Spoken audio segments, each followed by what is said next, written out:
So much love for that music. So much love for that video. We've got more videos and music and so on coming for other campaigns down the line, which I'm sure will be great as well. But man, that always gets my blood moving at the right pace. Welcome everybody. Welcome Arvanauts to a Saturday night stream. It is day 19 of Expedition from the Mysterious Peaks, an episode that we are calling Shadows in Twilight. I hope you folks are looking forward to this as much as I am. I am super excited, and we are ready to go as we are moving forward with Expedition from the Mysterious Peaks. This is our only session of Expedition in November because one of our number, Cat Rambo, is currently in Spain in an awesome castle doing writer's workshop awesome-y things. Cat will be back with us in December, and we'll have our usual 2 sessions then.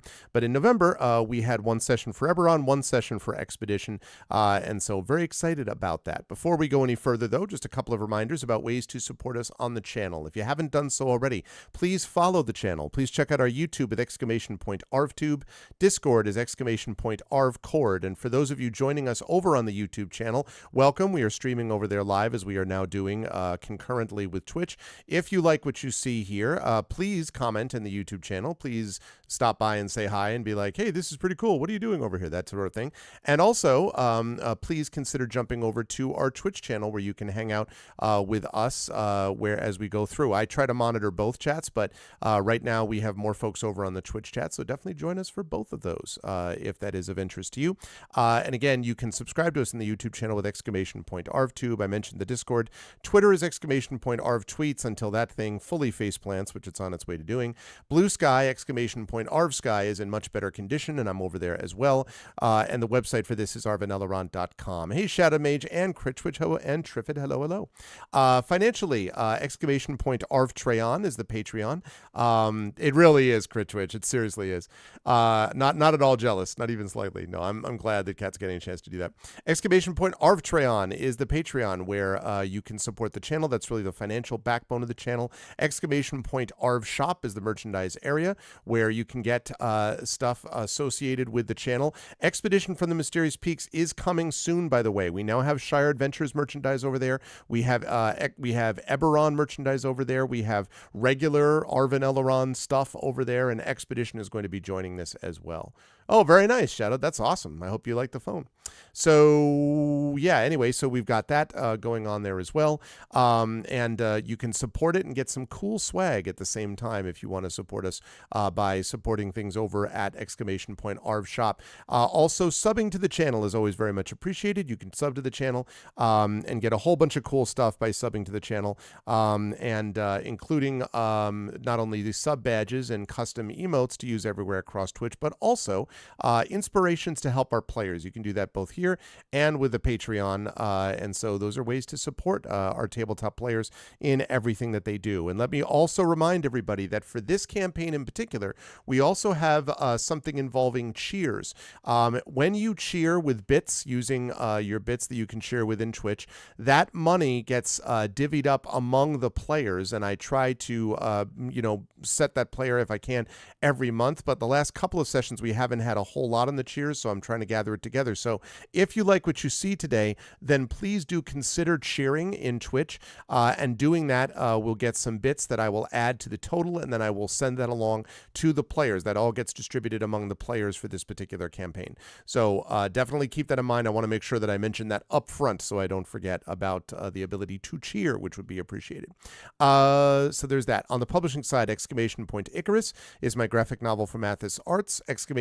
!Library is my Tales and Tomes from the Forbidden Library, my 5e adventure and sourcebook from Alligator Alley Entertainment. And of course, Alligator Alley Entertainment is also the sponsor of this very campaign that you're watching, Expedition from the Mysterious Peaks. So please go over there and support Alligator Alley and myself, I humbly request. You can also support us by Greyshade. That is my Grey Assassin trilogy series, Greyshade and Renegade, the first 2 books in that series. Last book in the series is Heretic, coming out next year, which I'm working on as we speak. week, and the tabletop role-playing game by Brandon O'Brien coming out from, again, Alligator Alley Entertainment. And those things are all going to be happening later on.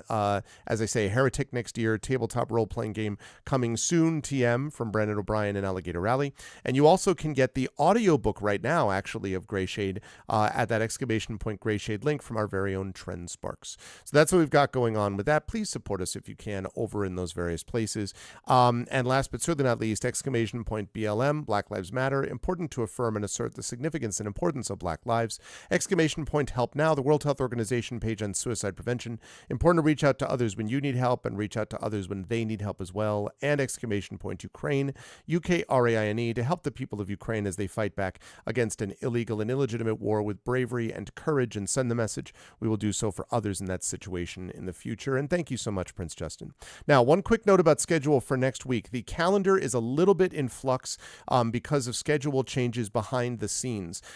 Essentially, Shire Adventures is not, the conclusion to Shire Adventures is not going to happen this coming Tuesday because, and this is on me, I realized that I only have the time for one session, and because we have to leave in the afternoon after I'm done with that one session after about 3 o'clock or so, my wife, my son, and I are going to something which we've been planning for a while, so we have to leave to drive to that after I'm done. So what that means is I'm going to do my usual GOG stream from noon to 3 this time over on GOG this coming Tuesday. Then we'll be off Tuesday afternoon, and I'll be off Wednesday and, of course, Thursday for Thanksgiving. On Friday, I will be back Friday night with the Patreon-fueled chat-chosen game of the month. And to that end, I do want to say that we're going to be ending this thing tonight. So please make sure that you get your polls in, and please remind me if I forget so that I can make sure that we close that down. Chance of Senar, Dredge, and Pentiment. All of these are good possibilities. Dredge has currently got a 1-vote lead on Pentiment and Chance of Senar, so that's what I'm going to be playing coming up on that Saturday. So definitely do, on that Friday, I beg your pardon. So definitely do that. And then Saturday is going to be D&D with viewers, an honest-to-God pick-up D&D game as in the before times. So we're going to be doing that as well. And then the week after Thanksgiving should be when we do the final Shire Adventures session. That's not yet confirmed, but should be soon. We'll be doing D&D with GOG Ghosts of Saltmarsh, and then wrapping up the month of November before a busy December to come. So that's what we've got going on, and so all that kind of good stuff. But I am very excited now to unmute myself and to let the folks know they're ready to go. I don't think I interrupted anyone over there, but if I did, I apologize. And now I'm going to head over to reveal to you the crew, 3 of 4 of the crew, as we say. Our compatriot Cat currently in Spain, hanging out, having a great time in their castle. So, that's how that rolls. But we are here in our own virtual castle of something. That's how I feel, sort of. But no, I'm very pleased to be able to be joined by the amazing crew, the rest of the crew for Expedition, which has got some RP and some mystery stuff to solve tonight. But we will talk about that in just a moment. First of all, welcome to everybody, and I will start by saying hi to one Mr. Johnny Pittman, who is here at the top left of the screen. Was not able to join us last time, but has returned this time, and now has a not only a character that with which all of you are familiar in Titus, but now has elevated to the dizzying level of level 4. So I want to ask, first of all, Johnny, how are you? Yeah, no. This is your aspirational vision of that. So first of all, how are you doing? How's life with you? And then please tell us, if you can, like, who are you playing? And is there one highlight you want to give of, like, now Titus can do this amazing badass thing that could not happen before?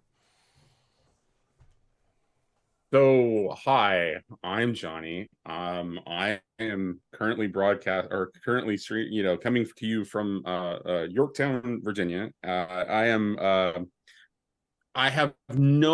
didn't have any idea. I didn't know we were getting to level 6. I haven't prepared for this advancement. And even if it was level 4, I'm not really prepared yet because I just found out tonight. So I was just, yeah. Anyways, hi.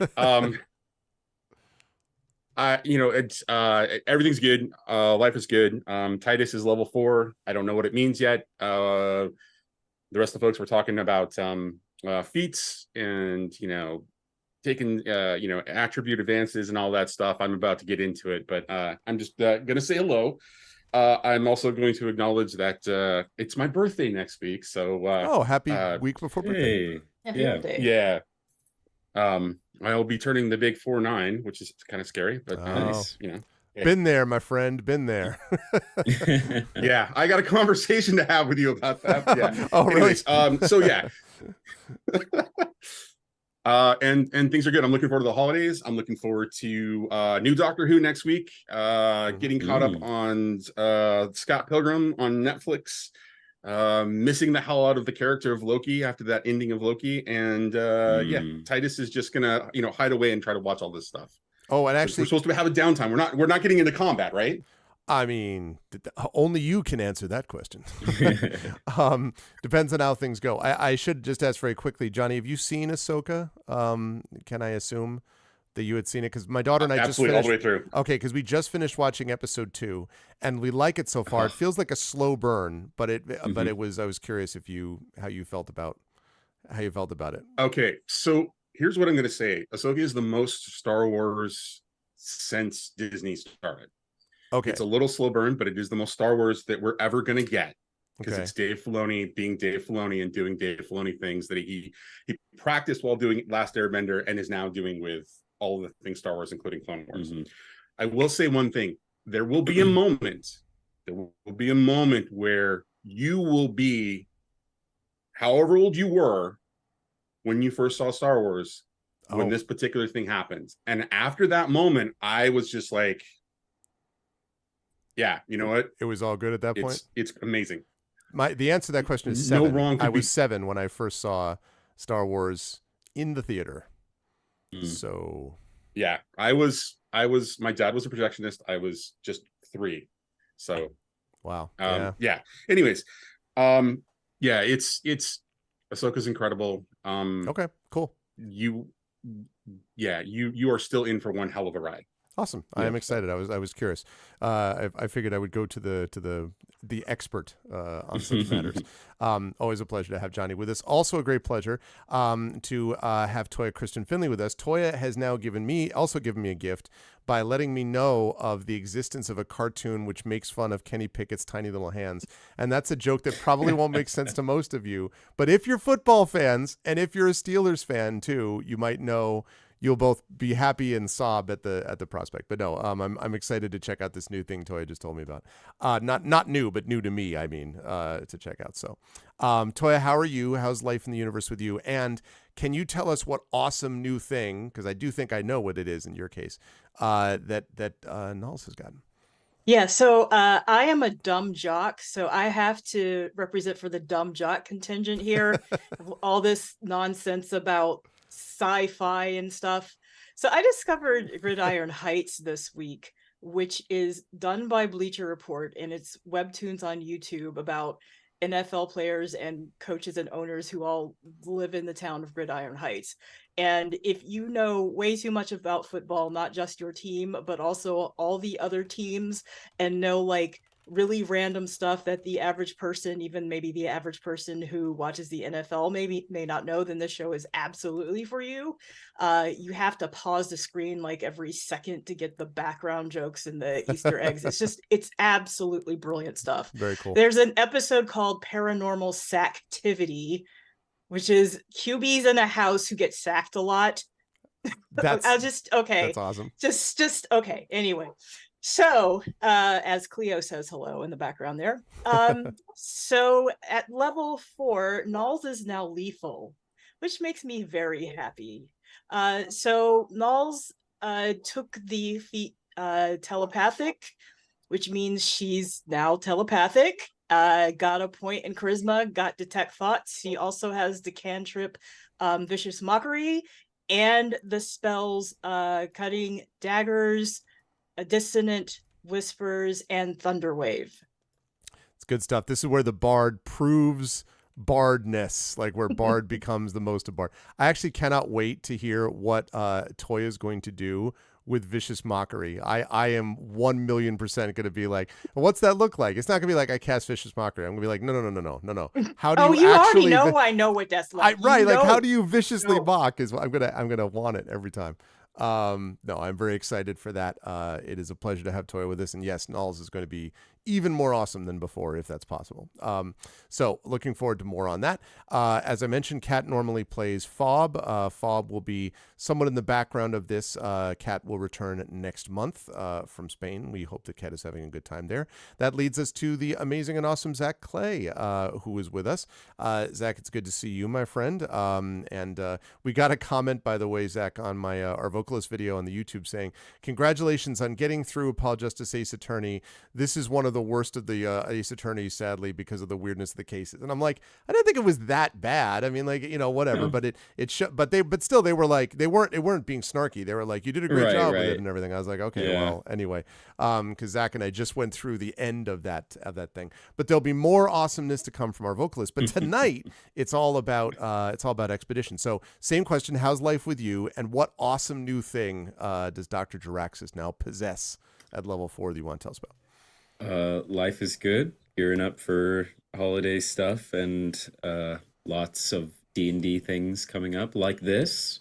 Indeed. So for Dr. Jaraxxus, for once, although there are many, many, many, many feats to choose from, the idea of having 18 intelligence was just too enticing. And so Dr. Jaraxxus is now somehow even smarter than he was before. I know, it's hard to believe, but he made it. And he made it. I'm still trying to choose, what Esper powers fit him, aka spells. Mm-hmm. And also, since level 3, he's had the ability to make like what would be in D&D a warlock's familiar, but in Esper Genesis, it's a drone made out of metallic parts and sorium. And he doesn't have that sorium yet. But one thing that he did remember is that they might find some sorium, which is called a different name on this planet. I don't remember what it was. But that's one of his goals too, because if he can get his hands on some of that, then he'll have a little literal drone. Just how people in this life have drones to film stuff, he'll also have a drone, but it can also fight. So that's what he's a goal in the back of his mind, I think. And don't forget to make that goal explicit at like make sure to not forget about asking through Jaraxxus about that at times too, because right, for sure. Yeah.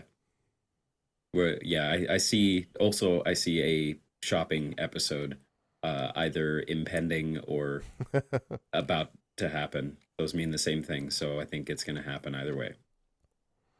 Good stuff. It is a great pleasure to have all three of these folks with us. And let us fire up a little bit of music and let's talk about what happened in our last session. And wow, a lot of people are talking about how incredible Loki is. Again, I'm just behind. I mean, I have so little time. Ahsoka is like, I only really have time for like one of those things at a time. Like where once I get through that, then I can kind of gear up, And of course, the other thing is that at the moment we have the holiday moment thing, so very critical to watch with the kids. Charlie Brown Thanksgiving. That is a tradition that matters. Enormously important. We have watched Charlie Brown, the Great Pumpkin, Charlie Brown, and then of course the greatest of all cartoons, Charlie Brown Christmas. So we do have those. And that, let me tell you, that 25 minutes of time really eats into your session. No, I'll take that into advisement and see about those things if I can down the line. But let's talk about what happened in our last session. In our last session, the crew confronted successfully the Lady of Blood and managed to confront her despite the fact that things kind of went a bit sideways in terms of that they were not able to negotiate, let's say, because they were unwilling to pay the price that was being asked by this Lady of Blood at the center of this wooded area where the portal to Celis would supposedly be found. And so they ended up getting into a combat. They ended up defeating not only her, but also these weird blood goblin things that came out of the tubes that were there. It was very weird and disgusting and troubling. And they managed to defeat her and were able to find their way eventually to a place where behind the throne and going back a little bit of a distance, they were able to find their way to a portal to the land of Celis itself.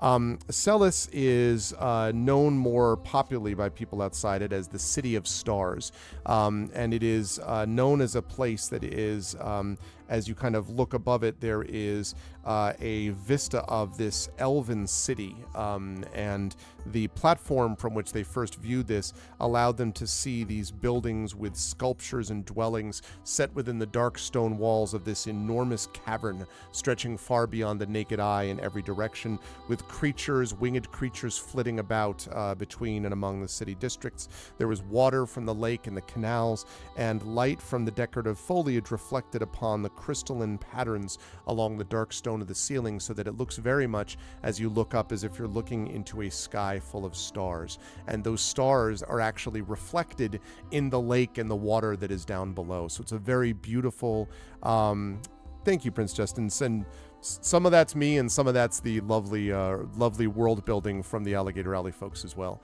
But it's a beautifully gorgeous sort of, and yet surreal, and I guess I would say, I don't want to say unsettling, but definitely otherworldly.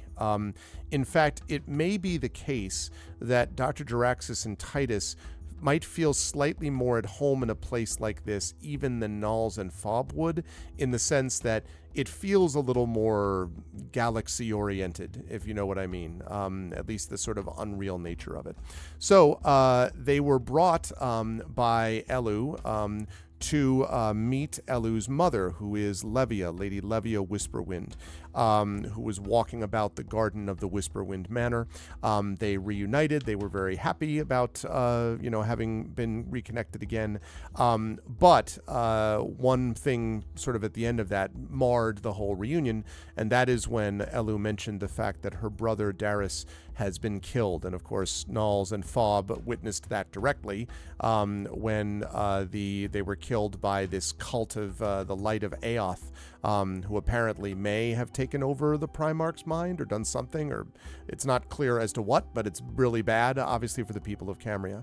And so Darius has been killed, and Levia's reaction to this was sort of faint and then growing anger, in addition to the sadness and grief that she felt.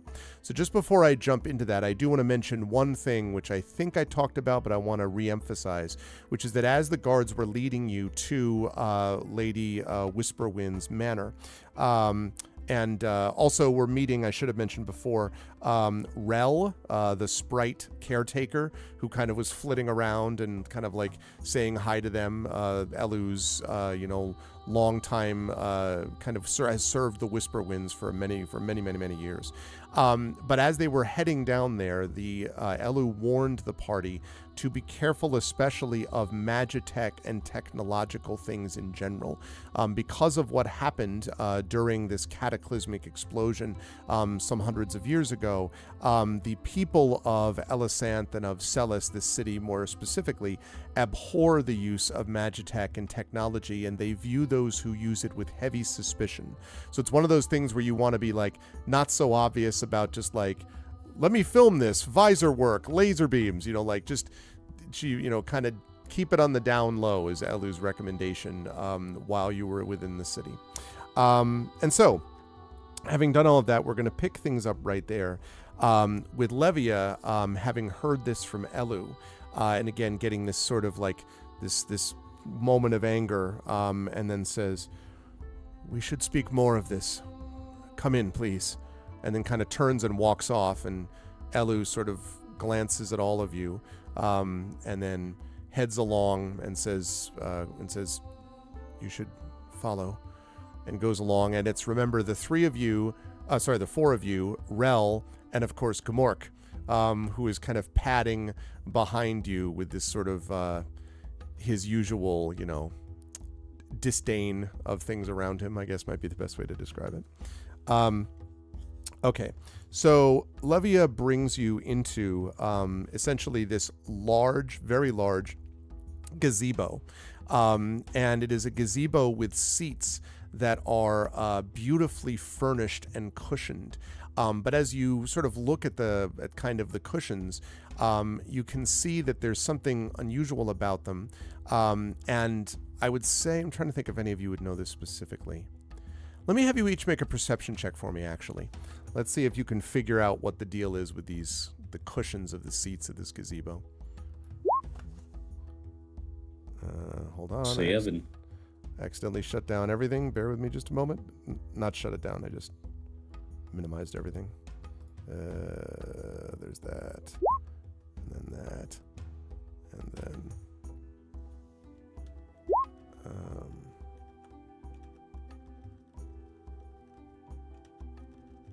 yeah, I'm sorry. I hate it when it does that. All right. it literally it minimized all the things. So now I'm trying to get it all back. Okay, there we go. That's wonderful. Great. We're all fine now. Thanks. How are you? Okay. So that is, what are we looking at? So we've got a 7 for Dr. Duraxis. Okay. It's a cushion. Null's with a 9. Do we have anyone who's going to, by the way, be Jaegering fob for this evening? I could do it. You don't have to worry too much about RP, but if there's like any scenario where checks have to be made, that would be lovely, Zach. If you wouldn't mind. You sure Fob isn't just going to hide in the bushes? Fob hides in the bushes because the entire time. All right, there we go. Just got that back. So yeah, so go ahead and make a perception check if you can for Fob for me. All right, give me 1 moment. Okay. Okay.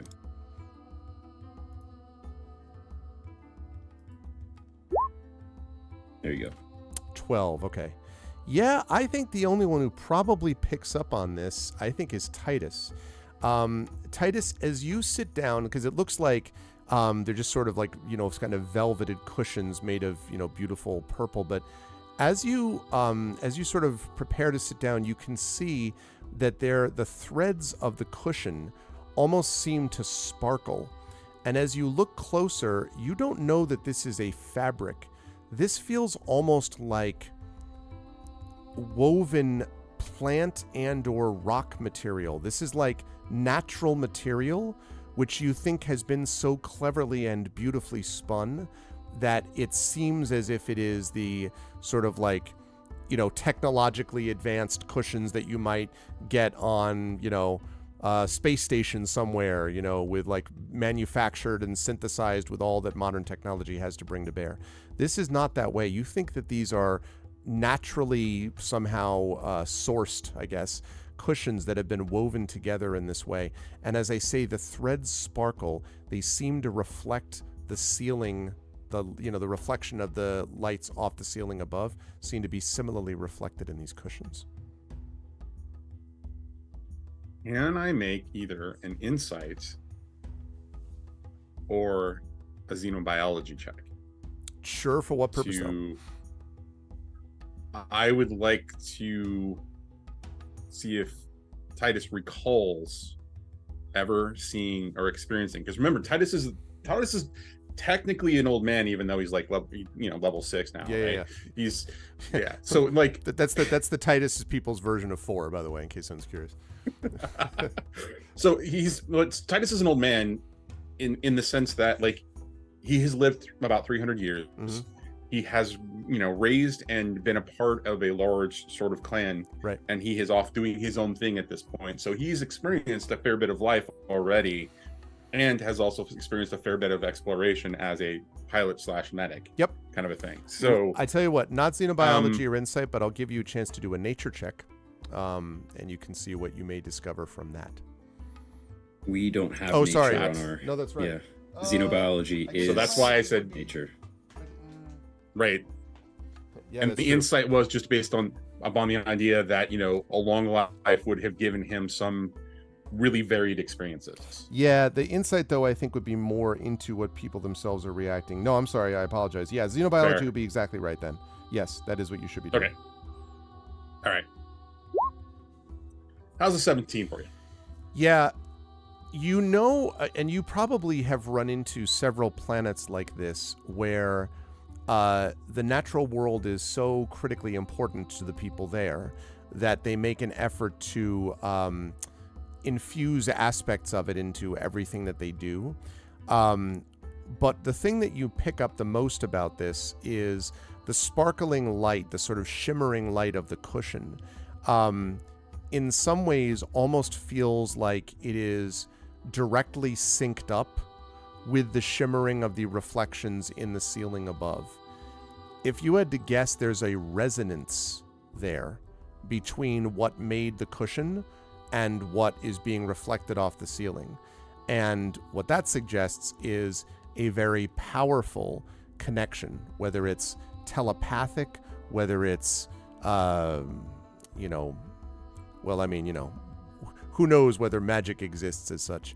But, for you, the notion of whether it's some kind of like universal consciousness, there's something that this is reflecting the stars and the cavern above you, as if the whole thing is part of one large rhythmic experience, as if everyone were singing a song, some to themselves, some openly.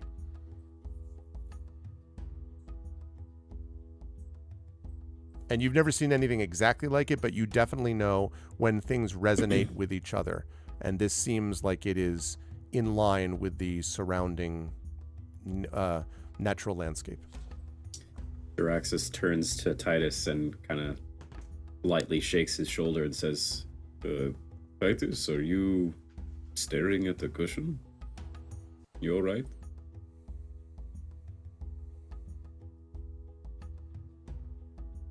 You and I should talk later. This may be the place that we've been looking for to help us recover. Get what we need. Really? Maybe find some Sorium. Well, I hope so. I just... What, are you saying this cushion has Sorium? I don't know. I don't want to offend our host, but we should have a conversation, figure out what the local customs are about prying into their more natural experiences or crafts. Mm-hmm. Yes, although they say that they're very, technology averse, I get this sense too that there is great power here. So, yes, I hope we can find that. This is a lot closer to... There's a reverence here that should also include technology, but I haven't seen it yet. It's obvious, though, that this isn't the way we think of the natural world. It's more... It's a hybrid. All right. And Levia at this point has sat down in a very beautiful chair that has these cushions, and the back of it almost looks like a kind of made up out of like some kind of wood or straw. It reminds you for a moment, sort of uncomfortably, of the Lady of Blood's throne, except that this one, where that one felt as if it were sort of feeding her, this seems almost the opposite. When she sits down on the cushion, all of you, without even having to make a check, can see that the kind of cushion glows ever so slightly, and her dress kind of shimmers with the cushion at the same time. And she settles back into it, and she says, "Rel, would you bring some drinks for our guest, please?" And Rel says, "Oh, yes, right away, Lady Whisperwind," and kind of buzzes out. Then she looks over. Now, Rel, you may remember, upon seeing Gamork, Rel was like, Rel was taken aback. Lady Whisperwind, Lady Levia Whisperwind, does not seem to have the same reaction.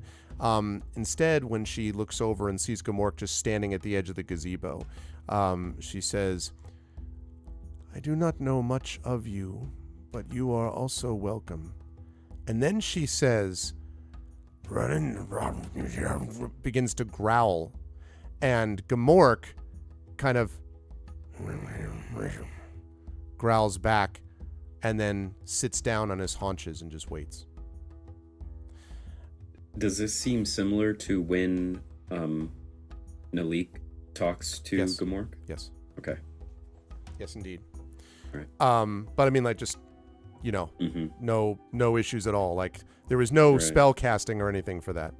Mhm. And so she settles back and she says, I wish to hear everything that you all have to say, but before any of it happens, you must indulge me. And you can see her hands are almost trembling a little bit. And she says, Elu,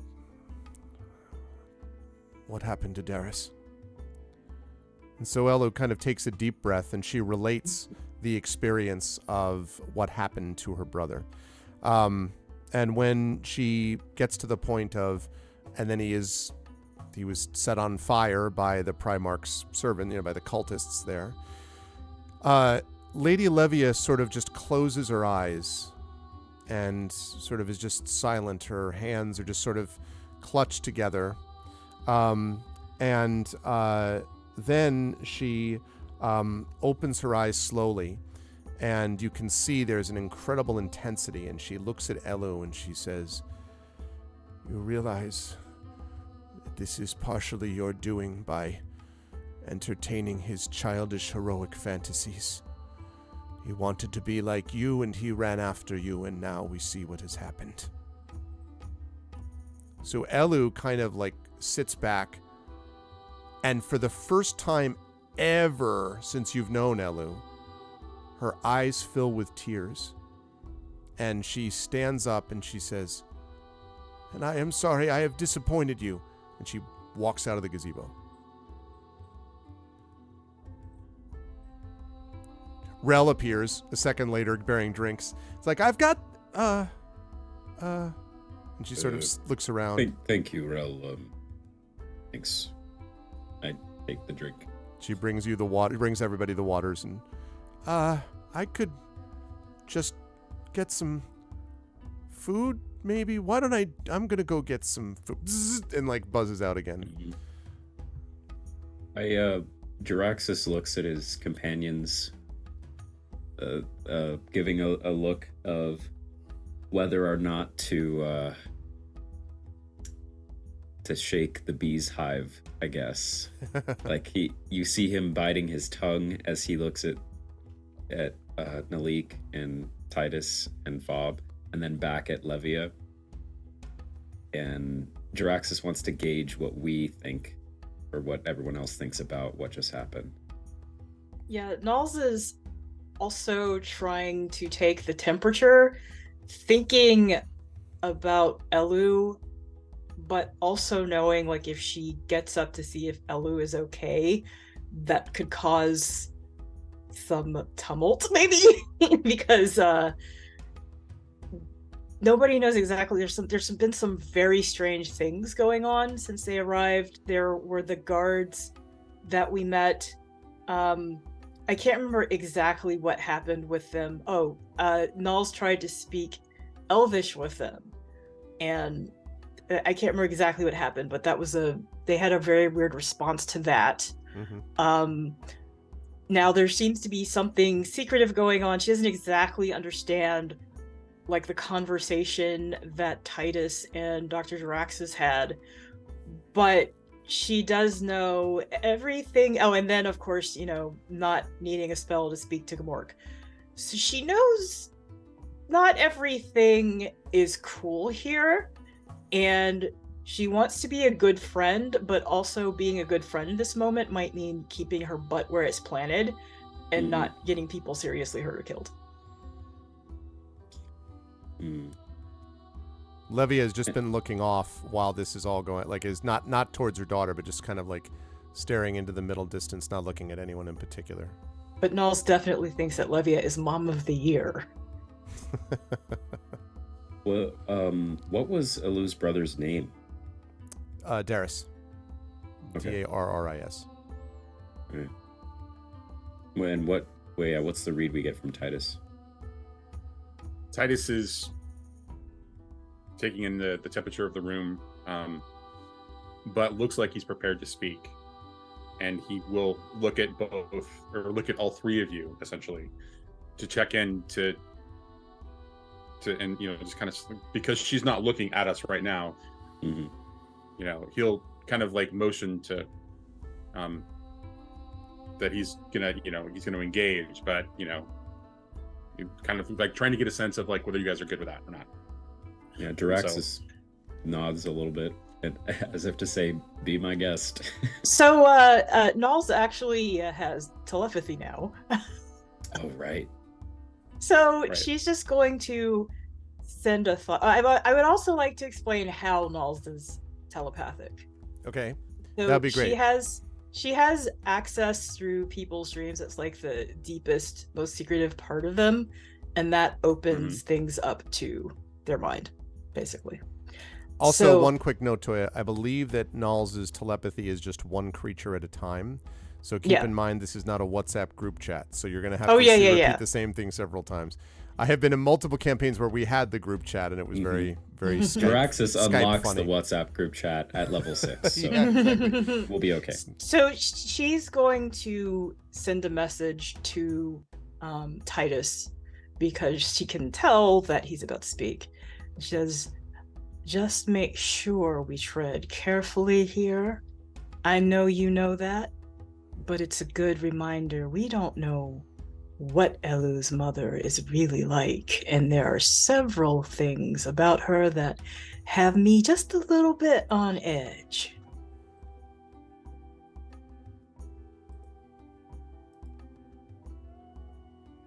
Titus takes that in, looks towards her, and says in response, talk later. And then turns to the mother and says, honored hosts, we thank thee for your hospitality. And she kind of nods. How may we be of service to you? And she, for a moment, she doesn't respond initially, as she's kind of looking off. And then she says, yes, of course. I'm sorry. I am occupied too much with my own troubles. Please tell me what it is that has brought you here and under what circumstances, and I will do what I can if I can. Her speech is kind of halting and sort of not as... initially it was very smooth and, when you first met her, but it's a bit kind of jerky at the moment. How far away is Elu, by the way? She, you don't see her at the moment. She can't have gone very far, but she's somewhere outside the gazebo, possibly on the grounds beyond. You don't see her exactly from your position, but you could probably you probably would have to leave to see a little bit, but you don't see anything. She's not right there. But I could talk to her, right? She's She's not 60 feet away. She's more than 60 feet. Okay, Yeah. never mind. Yeah.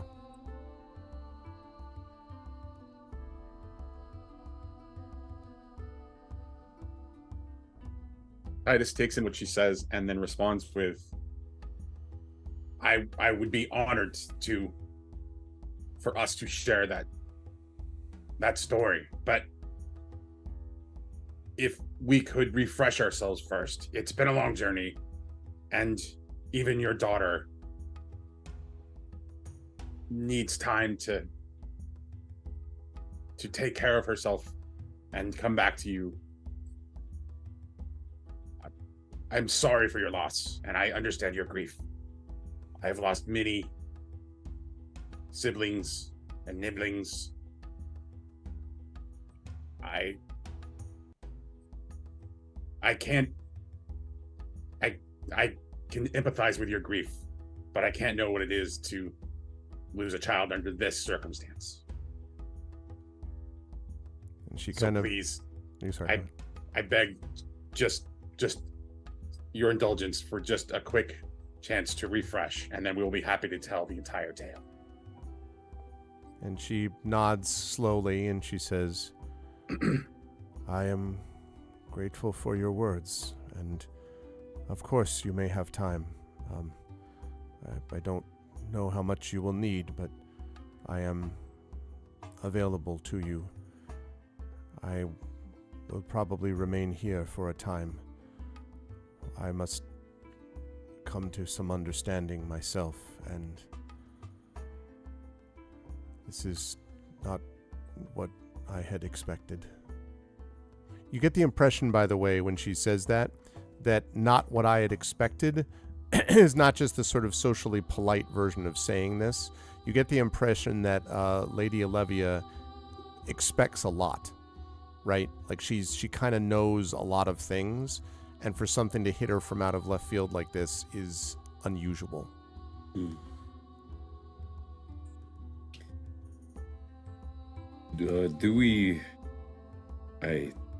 Is there an inn nearby, or And she says, there is no need for that, of course. You may stay with us.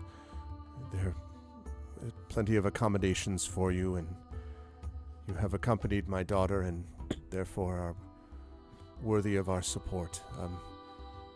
Rel will, when Rel returns with the food, she will, and then Rel like buzzes in and is kind of like, with this tray. Now, Rel is the size of a Sprite, okay? The tray, what you see first is actually the tray, like just the tray itself kind of floating into the gazebo. And then you're like, and then you like laden with food, like especially a lot of what look like fruit and vegetables and things of this nature sort of overladen the tray. You don't see Rel, and then you hear, anywhere I could put this down, Lady Olivia, and you can see the tray is kind of like wobbling slightly and like, kind of and Lady Olivia says, yes, just right there on the ground in the center is fine, Rel. And Rel says, oh, all right then, and the tray kind of wobbles over and then hits with a bit of a clatter, and a couple of like reddish fruits bounce off and kind of roll along the ground.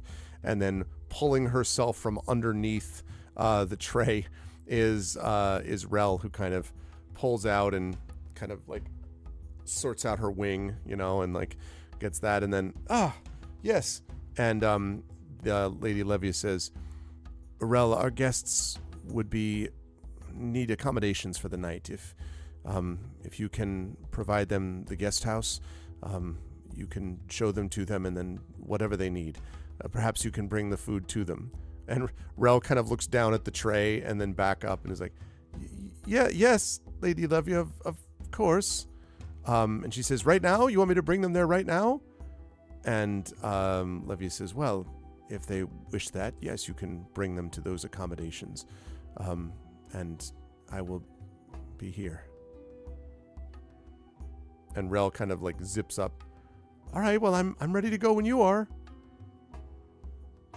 Yeah, Jaraxus stands up, kind of taking Titus's cue, and says, yes, I think, it was, although it was very great meeting you, and I'm sure we will catch you up on everything that we've experienced in some time.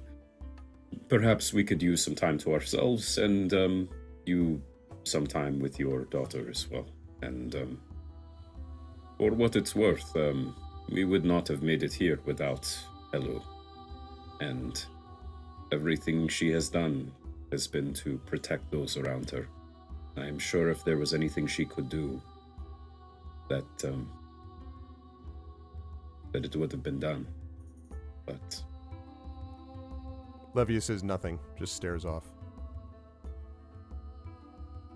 anyway, I'm going to go freshen up. I also, I'll save that for later. Let's go. And he just sort of awkwardly shambles in the direction that Rel would lead him. Okay. Nulls, Titus, same? Same. Titus pipes up and says, "Thank you, honor host.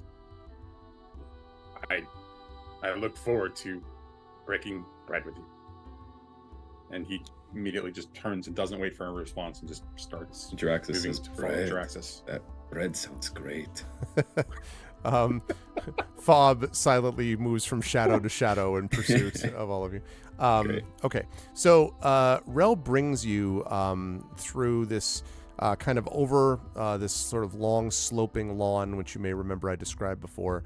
and then brings you to what at first you think you're going to like another gazebo. And you're just like, wait, like how many gazebos can one place have? But it turns out it's not that. It turns out that it is a kind of what looks almost like a rustic cabin from the outside with wood on the outside and trailing leaves. But then when you enter into the cabin, you can see that the inside is richly furnished. A lot of the same cushion materials that I've described before you can see on a lot of the seat cushions. There are several rooms. Actually, there are 4 separate bedrooms off of this kind of main living area. And each of the bedrooms has similar kind of bedding, which has this, made of the same kind of material.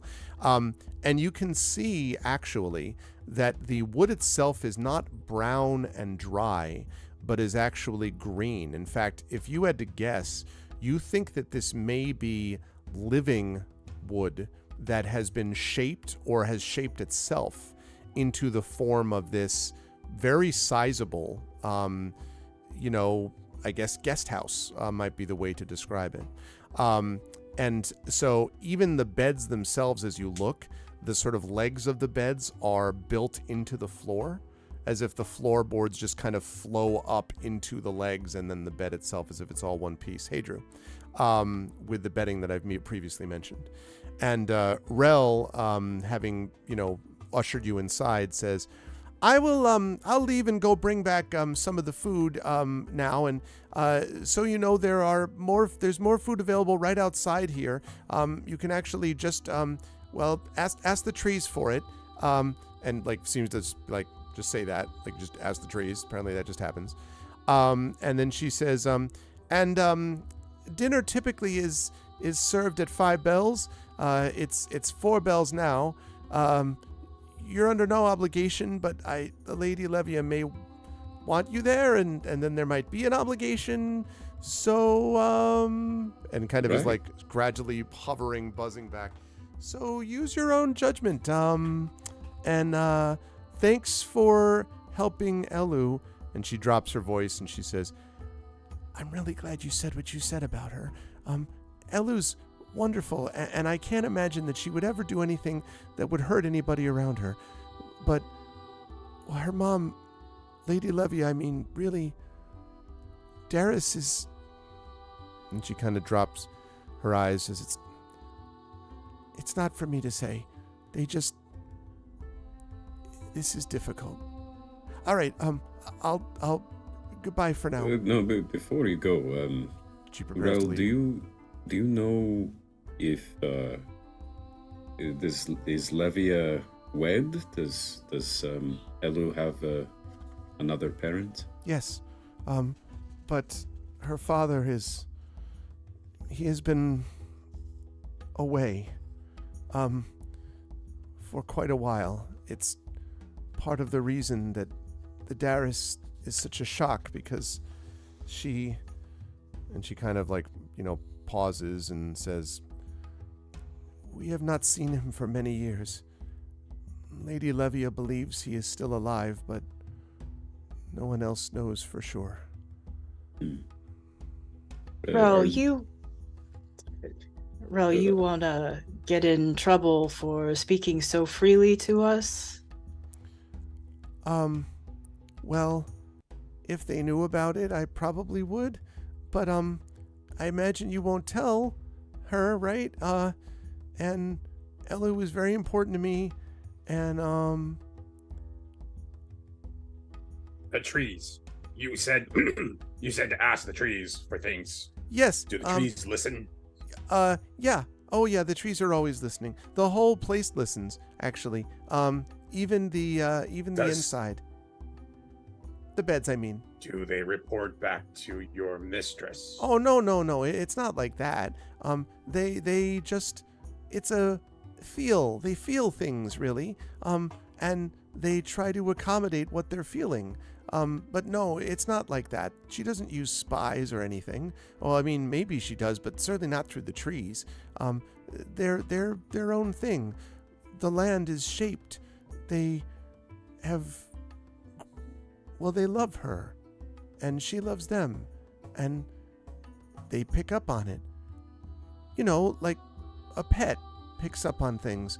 Except they're not pets. They're, well, I think we get it. yes. The magic here is unlike anything I have experienced before. What is the source of all of it? Oh, well, we've been down here for a long time, ever since the cataclysm, and the explosion hundreds of years ago. There are these, these crystals, that create a kind of, resonance. It's not really something they like to talk about because, there have been some people who suggested actually trying to analyze it, but no one here wants anything for analysis or anything scientific or measuring at all. That's what got us into these problems in the first place. It's the feel, the vibe, the sense of it. Breaking it down to numbers, that's how we got into our trouble the last time. At least that's what people of Celis think. Mm-hmm. Rel, do you know, you said people don't like to talk about it. It's a taboo. Do you know someone who does like to talk about it? Oh, not Curiously looks up in guide of yeah, people yeah. in Celis. It's kind of like, no, not really. Like in this case, it's more sort of like whether she's going to tell us. Whether she's going to tell you, yeah. Because she says no one really is supposed to talk about stuff like that ever. I think that's something you probably want to ask Lady Levia. She would know more about it. Because we're not supposed to say, and we could get in trouble. It seems like the kind of thing that I shouldn't say to her. Oh, well, yeah, that's true, actually. Are there? Ooh. Never mind. Rel, thank you. I'm good. I don't know if my other friends are, but I asked the tree for food. Does it produce a certain kind of food, or does it? Like, if I asked it for scrambled eggs, would it be able to do that? And she kind of looks and she looks at you and goes, "Scrambled eggs? Well, you mean the eggs of a creature that could become its young? Oh, who would? No one would scramble that. You've never heard? No. You've heard, it's a candy. It's a candy where I'm from. Scrambled eggs. Scrambled eggs are it's a all. candy? It's all. No. Yes. It's all one word. Scrambled eggs. Make a deception check. What do you mean? I'm telling the truth. Yeah. Why do I have to deceive? I mean, this is totally what it is. The famous dentist dessert, scrambled eggs. Scrambled eggs. Scrambled eggs. 15. So she's like, okay, no, we don't have any scrambled eggs. Yeah, eating the yet to be young of another species, that would be terrifying. That would be terrible. What kind of beast do you think I am? No, I can't imagine. I just assumed you wouldn't. So it would give me like an apple, is what you're saying. Yes, or sometimes it can give you things. For example, if you ask it for a real like dinner, not like a light meal, but a dinner, it'll bring you some really nice stuff. Like all kinds of like flower petals and mushrooms, big mushrooms. Sometimes stuff that's really what's the word? Hardy? Yeah, hardy. That's what it is. Okay. Exactly true. You want to feast on the flesh of the unborn? Draxus will turn to the nearest wooden wall and say, "I would like a snack, please." And so there's a moment, and then you hear, and you can see that Rel is kind of clearing her throat, and she says, "I've got to go, but just so you know, you might want to ask the trees outside." And she points out through one of the windows, and you can see that there is this little grove of trees right nearby the window, like 20 feet away, 30 feet away maybe. And she says, they'll help you out. This is the house. Thanks. So move. And then she's like, stick my head out the window and I sort of stage yell, "I would like a snack!" She says, to the trees. No, you gotta go to the. You go I will stay up here. I will wait for dinner. Thank you, Ro. And she's like, she nods and she says, all right, so bye for now. And like buzzes off. Leaving the four of you, in quotes alone. Gamork, by the way, does not come in. Gamork is outside, and you are all a little bit startled when his great head kind of like looks at the window. So Traxxas, you were just doing the stage thing, and then he's just like, God. And he says, and he kind of growls and chuckles. And then he goes over and he walks over to the little grove, and he curls up with his head between his paws, staring at the window and at you. Right. Titus reaches into his pack as he takes it off, pulls out a stick of jerky, and he says, "Nice try," as he hands it to Juraxis. Yes, but I want to sample the local delicacies, you know? You know what they say, when in cellars? The local delicacies are all, how do we say, of the vegetable nature? I could give it a try. So Nulls is finding all this entertaining, but she sits down and says, so, what were the boys talking about at the gazebo? And by the boys, you mean us? You would be the two boys here. I don't know. There may have been other boys that we didn't see. I look at Titus. Just that I'm not sure at what length we have really talked with you about this, Nalik, but it is obvious that we are not from here. And that has occurred to me a time or two. Yes. And if we didn't already mention, we did maybe come from a vehicle from beyond the stars, and we crashed here, and there was a dragon that flew over, and a old man getting chased by giant robots, all sorts of things. We would like eventually, especially me, to get back out to where we are from. Especially me. I may not have mentioned, but I'm rather well known where I'm from. And there's a lot of people that are very much missing me, and I'm very much missing them. So, we were talking about possibilities of this wide and expensive city. Maybe energy sources or resources we can use to eventually get back to where we came from. It just sounds like it's going to be difficult because they do have technology here, but they don't want to call it that, and they don't want it to look like that. But those crystals that Rel mentioned, we need to find some of those. I imagine they wouldn't be too keen on you trying to take any of their resources, but you remember that bazaar we went to before we were on our way here? Mm-hmm. Yes. I bought those bagpipes. Okay. And the shopkeeper mentioned crystals that he wanted to see if I could break them up with the bagpipes. So, if those crystals could be of use to you, we might go looking for some. I like this idea. See, I think we need to find... I was going to ask Rel.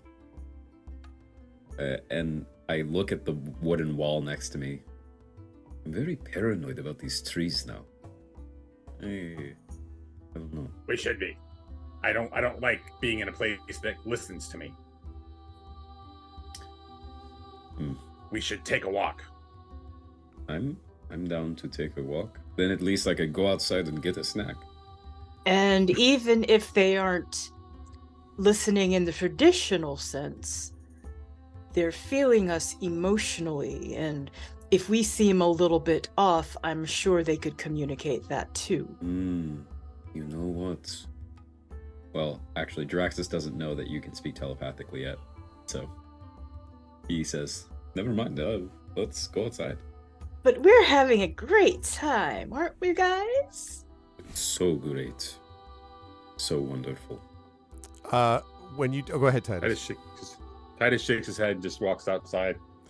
Titus, the minute you take a step outside, there is a moment where you're just sort of like, all right, I'm just going to take a step out here, and you step onto what is essentially growing out of the ground to meet your feet is what feels like a smooth, I guess I would describe this as a smooth, sanded piece of, or sort of growth of wood.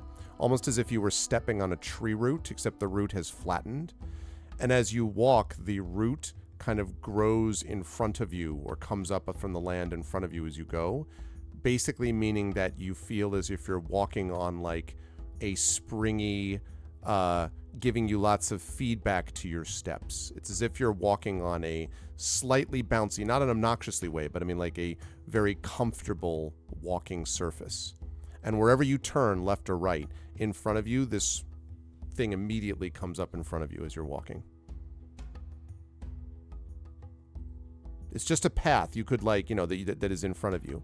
So it's not blocking your way or restricting you, and it goes wherever you go. So if you want to go right, it goes right, or left. And it, as you look behind you, you can see that it recedes into the ground as you go. So it's just whatever you're on. Follows behind and sees if it does it for him. Same. Too. Yep.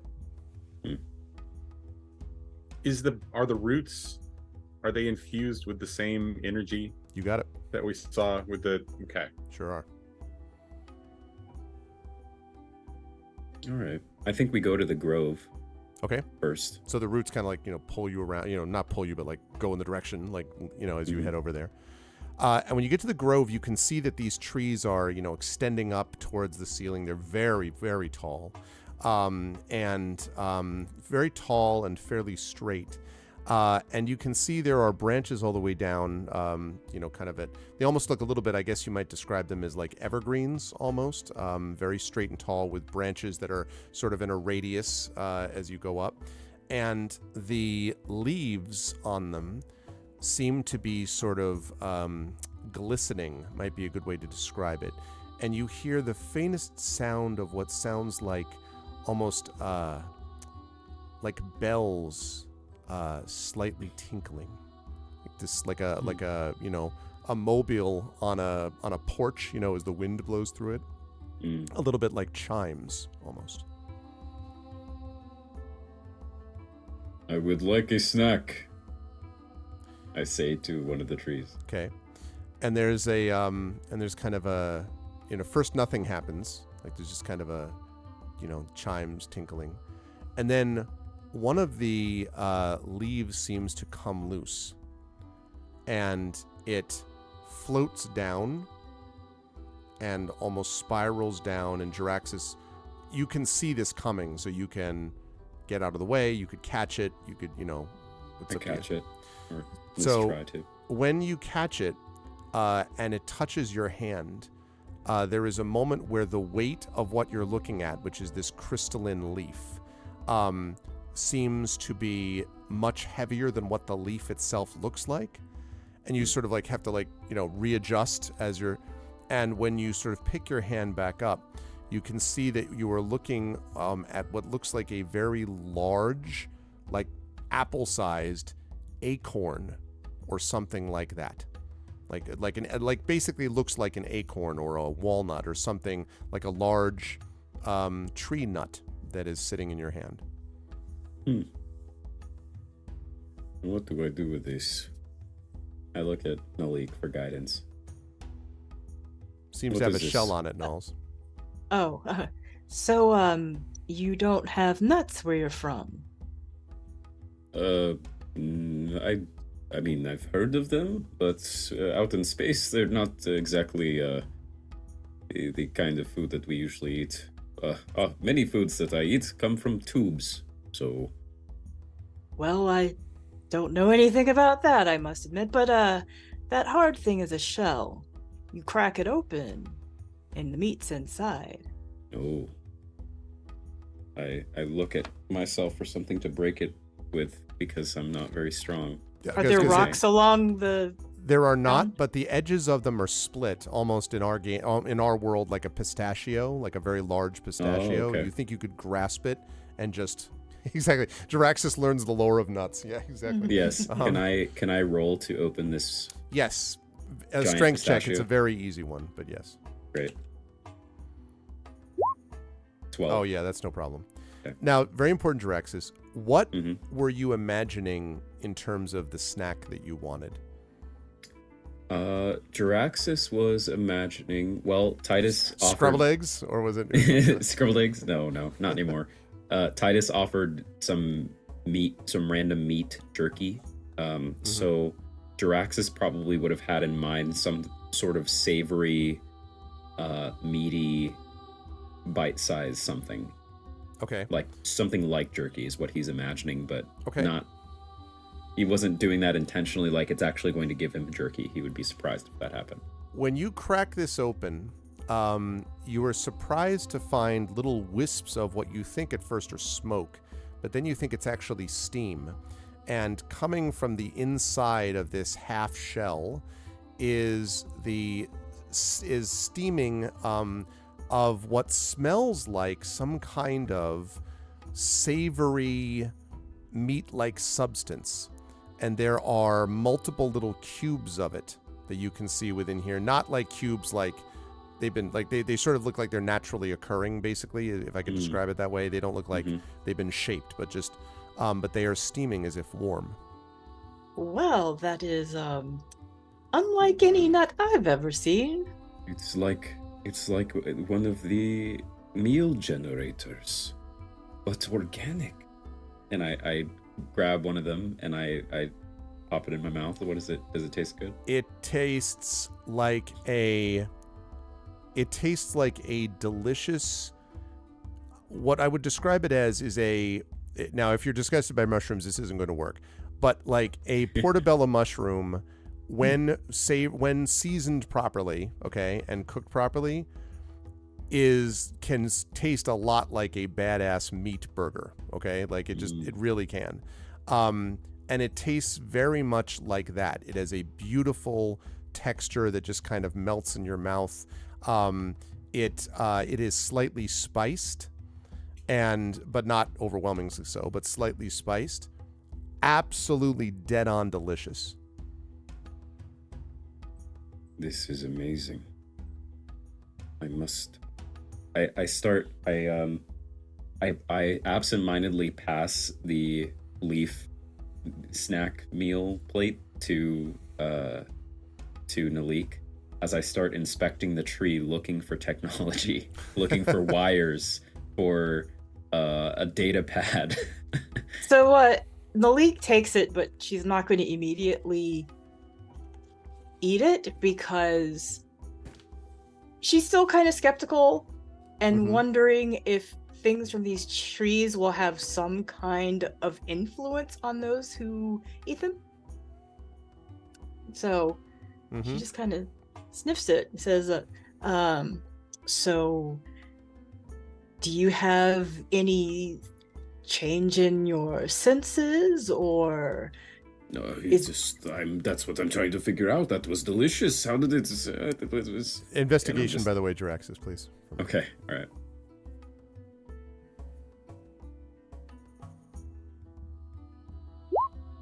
$21. Nice. I mean, it looks like a tree, what would be the equivalent of a Terran evergreen tree with these crystalline leaves. There is no mechanism that you see. There's no obvious speaking tube or something, like communication device that cuts back to a cleverly concealed kitchen or something. It's just they just look like a small little grove of trees that are just there. And there's clearly no technology that is attached to this in any way. Is it possible that there are drones somewhere up in the sky that you can't see? I mean, sure, but there's definitely nothing that you can see attached on the ground to these trees that would explain what you just saw, the experience you just had. Also, Nulls, it smells delicious insofar as meat like mushrooms would smell delicious to Nulls. I can't speak for whether it would or not. That's up to Nalik.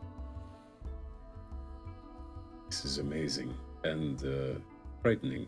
Quick, Titus, think of something sweet, not savory, and ask it for a snack. Let us see if it knows how to make more things. Titus thinks of an ancient Terran drink that he had got the chance to try just once when he was young and first starting to travel. It is hot chocolate. And he looks up at the trees and says, "I would like a drink, please." So Titus looks up, and again this crystalline leaf sort of shakes loose and drifts down. And this time when it touches your hand, not only do you feel the weight of it, but you also feel the warmth of this nut, again, large size nut, that you're holding onto. And you can feel the sort of warmth of it as you hold on to this thing. And you can see just from between the edges of where the shell is together, a little bit of what looks like steam escaping. Titus will gingerly just begin to pry the top off. Sounds good. Let me have a strength check, please. Not wanting to actually spill it. Right. So. Yeah. You're not like yeah, that was a 14. That's no problem. So yes, so you're able to just, and as you do this, you can see there is a dark liquid within the bottom of the shell that is steaming, and you can smell the smell of, was it called cocoa, maybe, that came from it. Thank you so much, Polar. Welcome. Thank you for the tier 1 sub as well. Good to see you, Polar. Hello. I hope all is well. Happy Thanksgiving, my friend. So yes, you can smell the sort of cocoa smell drifting up to your nostrils. Titus will take a sip gingerly, because I'm imagining it's hot. Yep. You have to do the kind of like, like with some breath along with the liquid, to cool it down. Just gets a taste, and just this big grin shows up on his face, and he just can't say a word and hands it to Jaraxxus. Delicious, by the way. Jaraxxus takes a sip, and after tasting it, he shakes his head and says, "This is unbelievable." So, sorry, go ahead. Jaraxxus looks around. So we're outside of like the Whisperwind's estate. You're still on the grounds, but you are, not near their house. Outside of the house. Yeah. I mean, okay. And is there anyone else nearby? As you look around, you do see what looks like Elu, who is down looking at what looks like kind of a pond, standing just by the water looking out at the pond. Okay. Jaraxxus is going to flip out his recording unit and is going to start recording quietly, but doesn't say anything. He just kind of the little tiny red light on the side of his visor turns on as he starts getting B-roll of the tree and inspecting every inch of it, and footage of the mushroom meat and of the everything. Okay. And whatever Nalik was going to say. So Nalik has an idea, but she's not sure it's going to work or not. She kind of looks over at Jaraxxus and Titus, and then she approaches the tree and says, "I would like to taste the truth about those who would deceive us." What are you thinking about when you say that? What is Null So, thinking about? Nalik is skeptical, she knows something's going on, and they're not being told the whole truth. So she's thinking about that. Like, there's manipulation, there is deception. Something is clearly happening here. Okay. A crystalline. So again, the same thing you've seen before. The crystalline leaf shakes free, comes down, settles into your hand. Again, this large, very large acorn nut, at least the size of an apple, if not larger, is there in your hand. Okay. And I should say this, when you first sort of have it land in your hand, this delightful smell of cinnamon comes out from between the shell edges. So this very and it has to be whatever Nulls would find particularly appealing. So I'm hoping that all good peoples of the world, cinnamon is one of those things. I'm just kidding. That's my thing. But no, something like that, something that has this sort of wow type of effect that you can just smell. Nalik can just smell coming out of the between the shell edges. So she smells it and she says, "Why does this smell so good? Deception shouldn't be sweet." Open it. Okay, well, she's gonna open it. Okay, so I need a strength check, please. Again, this is an easy one. Oh, sure. Chat has been actively rooting against not getting these just because it'd be funny to be I can't open the thing. Yeah, exactly. We've all been there. Oh my god. Yeah. Well, no, you did a save, so I'll give you a shot on that. Do a okay. strength check. That was simply Yeah. a saving throw against the nut hitting Oh. you in the head. Yeah, the big strength button above that. It doesn't really matter, but that's not the point. Let's The just big have strength button. Okay. Did it roll? Maybe. Did it? Possibly. Doesn't. There we go. There we go. Yeah, Ah. 19, yeah. Okay. You rip it open, it goes flying across the nut. Because I do not believe this nut. This nut is... when you open it, Nulls, you are looking at an empty shell, and the cinnamon smell vanished the minute you opened the shell. Well, I think we have our answer here, gentlemen. Keep your eyes and ears and what other senses you can afford at high alert. Titus looks up to you and regards you for a second and says, "Right now, the best thing that I think we can do is not be emotional at all. I have a feeling that these things, this experience, this environment, it's built on an empathic or emotional response." Maybe we should, now that we have our snacks, can I have another one of those meat things? Maybe Yes, thank you. you shouldn't be eating from this tree. Just Well, hey, look, if the food is poisoned and you've already eaten it, you might as well lick the plates, okay? But is it feeding into you emotionally something that you don't want influencing you? I feel fine. Titus looks up at the trees and says, "I want to taste Nal's suspicion." Okay, what are you thinking about when you say that? Exactly what's going on for her suspicion, like the emotion that she's experiencing. As Titus assumes it, right?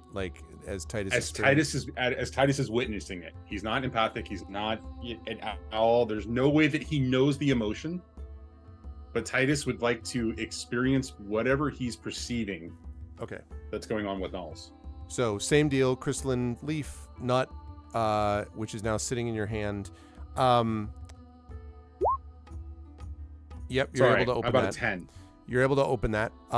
That's fine. As you open it, there is inside the shell, nothing. No smell, no scent, no, nothing. It's just an empty shell. Did it give off any smell before I opened it? It did not.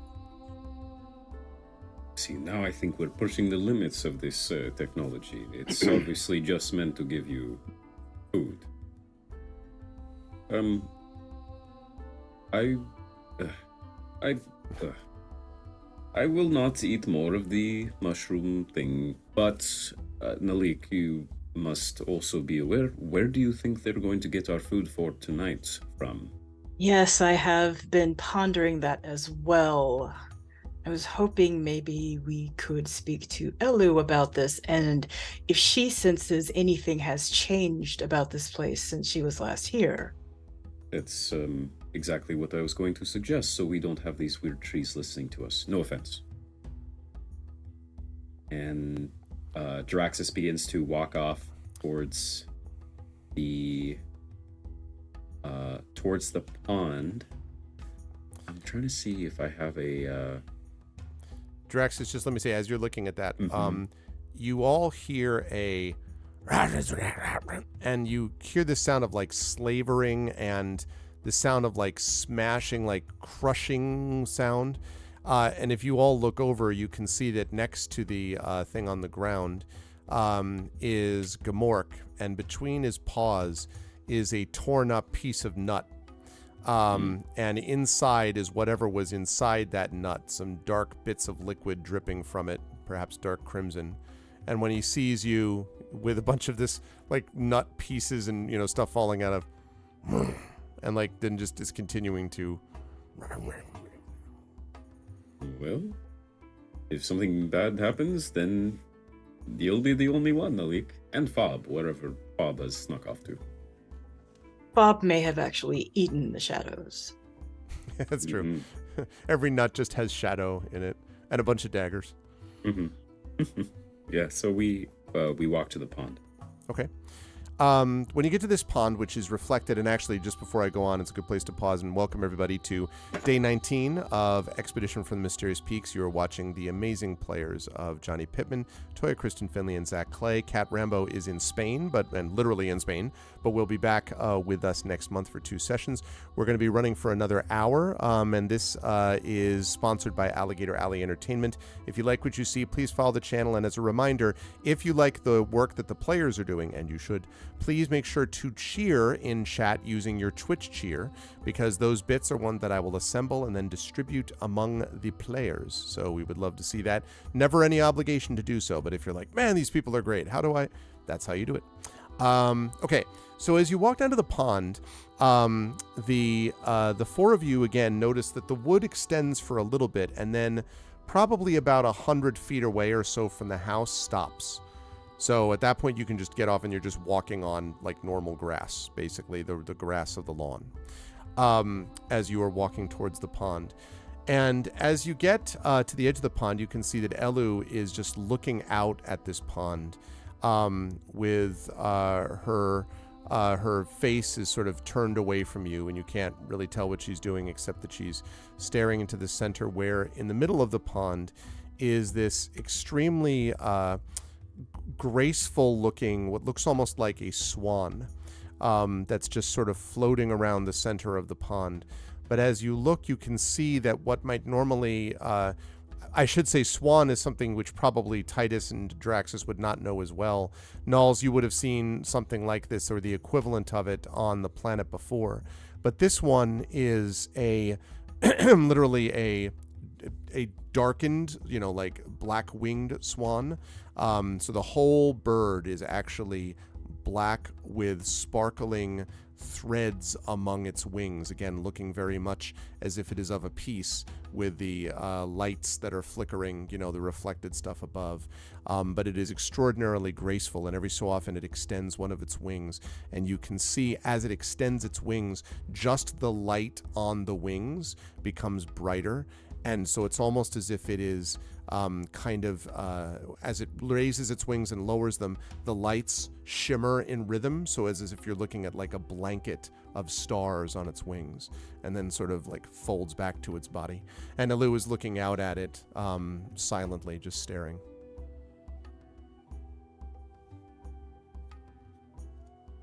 So Nalik calls out to her, says, "Do you need your space?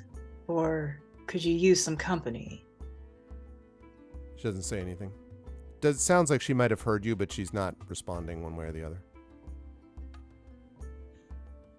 We got some tree meats. And she kind of looks over her shoulder. Tree meat? Oh, you mean you asked for food? Yes. Did you like it? Yes, it's great.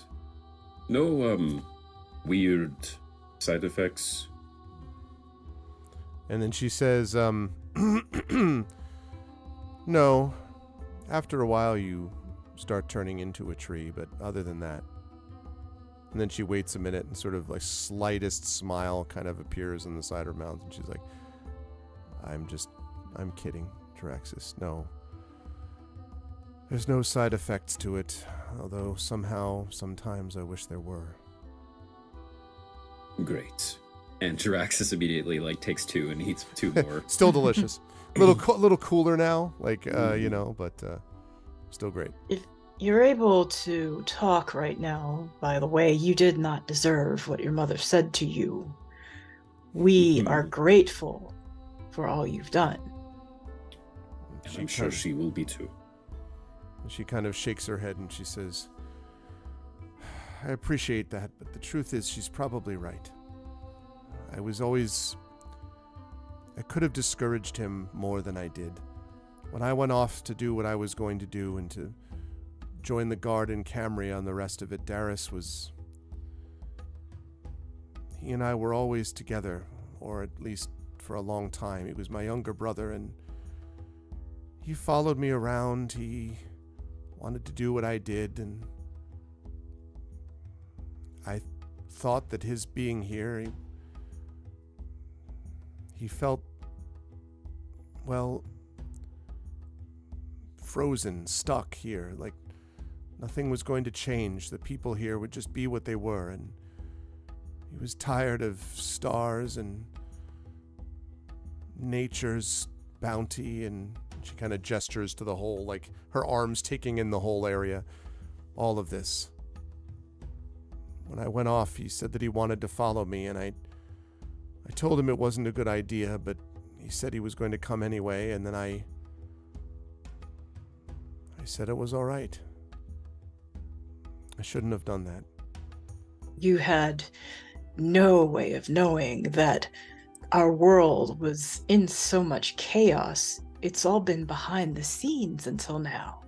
But that's not the way that they knew it inside here. We're only here in the first place because of a world that was in chaos 300 years ago. It happens eventually, Nulls. It happens to everybody. Eventually, the world blows apart. Eventually, it falls apart all the time. My mother was right. We should have stayed here where it was safe the whole time and not thought that we could change things, do things differently this time. But are you sure the chaos hasn't reached here? There's nothing about your home that doesn't seem different to you? And she takes a big sort of long, Mother seemed distracted before I even told her about Darius. I thought it was just me, but yes, there may be something going on, but... I mean, is it normal for her to be able to speak to Gamork without even casting a spell? I've never seen that before. She is a powerful, very powerful druid. It doesn't surprise me that she can connect with other animals, even if they are animals that have lost their way. Where is he, by the way? Snacking on some blood from the nut. And she It was kind a of very strange way to phrase it, but yes, he's in the grove. she nods slowly, and she's like... And then the DM thinks of an alternate episode title that he clearly should have used. But she says, well, it can't hurt him, I suppose. Maybe it'll occupy him. So maybe, yes, there may be something wrong, but it doesn't change the fact that my brother's dead. And yes, I didn't do that. But I laid the groundwork, the foundation, set the scene for him to do what happened, for this to happen to him. Everything I've done since then has been just trying to play catch up, trying to help all of you, trying to escape Camria. If you had lost your lives, that would have been more problems related to people running into me. Well, I mean, look at where we are. You talk about cataclysm happening. I mean, people rebuild. I'd say we're pretty caught up now. We made it to where we needed to go, and now there's only forwards. And then also, you know, what's happened to your brother, I think you should feel some guilt. Sure, I don't think you should dismiss it, but you can't control every single factor that came to bring him to his fate, including his own will, his own agency. In a way, if you want to take all that guilt yourself, then you are demeaning him. He made his own choices, and there was many, many other things that you could not predict that were in motion in the world, one of which crashed our ship. We can't control that. I don't blame one person for it, other than fate, I guess. And why would you want to control it? That is an awful burden to carry, knowing exactly when every awful thing is about to happen. He was probably very glad to leave this place, to be honest. Sure, it would have been maybe safer, but I'd like to think that he was doing what he wanted to do up there. He was striving, trying to achieve. There's probably things he accomplished that you aren't even aware of. I may never be aware of it now, thanks to them. The filthy Aoth cult. She kind of like, she sort of like, you get the impression that if she were in another place, this would be a moment where she would spit on the ground, but there seems to be a certain reverence for her not wanting to do that. And she says, even if you're right, my mother's a different story. She's going to believe what she believes. I'd like to get her help, her assistance. I came here hoping for her counsel. But if she's decided that I'm responsible for Darius's death, she just kind of shakes her head. As you said, she does not know what's going on out there. We can tell her the horrors and the mysteries that we've seen. There's something in her down deep that does care about the state of things, isn't there? My mother cares deeply about things. Maybe that's the problem. She's always cared too much. Well, I mean, she has to have noticed that Gamork is not a regular direwolf and that someone did that to him. As a druid, that should deeply concern her. That Right. someone is abominating nature. It makes me think that it sounds like there's nothing we can tell your mother to change her mind or absolve her thoughts of your guilt.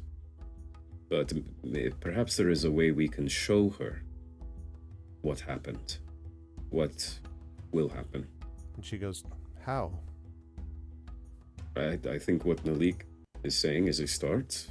Gamork is one very visible way to show everything, but well, I have the ability to create images. In fact, and I kind of tap my visor. I've been recording much of what's happened since we arrived here. She says, but I know... don't you remember what I told you? Be careful with the technology. Maybe My we mother don't is have to not gonna jump to wanna- that. My mother's not going to want to know about that. You can't convince her that there's an abomination technologically and do it by showing her what do you call those, a vid? There are memories that I have of the things I've seen. I was there when Darius died. I can show her that. And she kind of pauses and she takes this long, very sort of long, shuddering breath. And then she looks at you intensely, Nals, and she says, I don't mean this the wrong way. But if you're using the death of my brother to advance what you all want. And she kind of trails off, but she's like gazing at you quite intensely, Knowles. Not hostilely yet, just intensely. Absolutely not. In fact, it may be able to help her grieve, to see his last moment. She didn't have that, but you did. And she kind of looks at you very slowly. I would like you to make a persuasion check for me, please, Knowles. I think you can do this at +2. And I would remind chat that we do have, I think I've got one more session too, counting Shire Adventures. So I do have 2 more sessions. But if anyone's got an inspiration that they wanted to throw our way, you could inspire Knowles for this check, if Knowles wishes. Or you could hold on to it, but just be aware, if you have inspirations, those are possible. And I think... here's who we've got in here. I don't know if we've got anyone at the moment. I think Shadow Mage was in here before. Has got a couple. Prince Justin's got one. But again, may want... yeah, I understand Shire Adventures is coming. And that's going to be the concluding one of that. So I get it. But just letting people know. Yeah. I'm assuming there's only one that I want to make sure I actually tap the right one. I don't think I can mess this up. Okay. Anyway. Yeah, for persuasion, yeah, that would be the only one. Okay. She sort of looks like long and deeply, and then, yes, you're right. I'm sorry, Knowles. I don't mean anything against you. I've never. She doesn't usually do what she did. She's always in control, my mother. She's always connected and grounded, and for her to yell at me like that, I'm just not used to it. I'm sorry. Are you sure that this is simply about Darius? Because I've sensed that something is off. If things are happening outside of this place, they could certainly be happening here too. She nods and she says, I think there's more going on than just Darius. But if you're thinking that she's been taken over or influenced, I don't think so. First of all, even if all of Celis were to fall, I can tell you my mother would be the last to go. Influencing her is not easy. She speaks with the 1,000-yard stare of someone who understands the difficulty of influencing her mother, she said. And she says, I'm fairly confident that she's not under any kind of control, but she's obviously bothered about something. We won't know what until we talk to her. And it's almost 5th bell. At that point, they'll be bringing us in for dinner anyway. So, who of us should ask her what's concerning her? That burden shouldn't be yours. She shrugs and she says, I don't know. Any of you, probably, as long as you don't fire up a camera first. She kind of glances over at Jaraxxus. Jaraxxus turns off his recording unit. I don't know. As much as I agree with you, Nelik, I think we've been here for all but, 2 hours? Maybe we should, at least for a day, play nice and, let Elu catch up with her mother, as tense as it may be. And then, once we've gauged the place, maybe see from there. Oh, honey, I understand timing. I wasn't gonna dump all this onto her at once. All right. Titus, were you going to say something? I'm going to ask Elu, are there rituals for grievance? Grief? Some sort of honoring the dead, even when they're not physically here? And she nods slowly. She says, there's a ritual, but it usually requires the remains of the creature, and if they're not physically here, it's a song of memory but it takes a little while, a few days actually, to arrange. I don't know if Mother's in that state yet. Once she's decided that there is nothing else, she can arrange it, and then people help weave the song.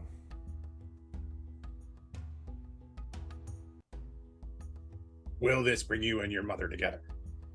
Or will this ceremony split you apart? If there's one thing my mother and I could agree on, it's that we both loved Darius. And after Father disappeared, he was just the three of us. No, I don't think it would split us apart. Unless she's already decided that I am not worthy of her attention anymore. But if that's not true, I don't think the ceremony would do it. Then Titus will turn to both Malik and Jaraxxus and say, let's wait until we get a sense of when this is going to happen. Mm-hmm. Grief rituals, their importance. Believe me, I've lost a lot of nibblings. And then Titus will kind of sort of step back and just kind of get introspective. All right, well, it is almost time for dinner, and As you say that, by the way, you feel the ground sort of, you don't hear a dong, but you feel kind of like a warm, like sort of like a rumbling under the feet a little bit. It reminds you slightly, Nulls, maybe slightly uncomfortably, of the incident in the forest with the mushrooms, but only slightly, because the way that everything around pulses, you really feel the 5 bells, I think you would describe it. At which point you see Rel buzzing up from above the lawn, and all right, dinner is served. Lady Levia thinks that we should have it out in the gazebo, and so we've brought tables out there for you, and the food should be delicious. The trees have taken account of what it is that you liked, and they've combined those things together. And she kind of grins and then like does a U-turn and heads back up to the gazebo. Jaraxxus turns to Titus and says, I hope you like a dinner of hot chocolate and Nalik's suspicion. And It does a body good. and Jaraxxus Suspicious starts miss. to walk Sorry. starts to walk towards the gazebo.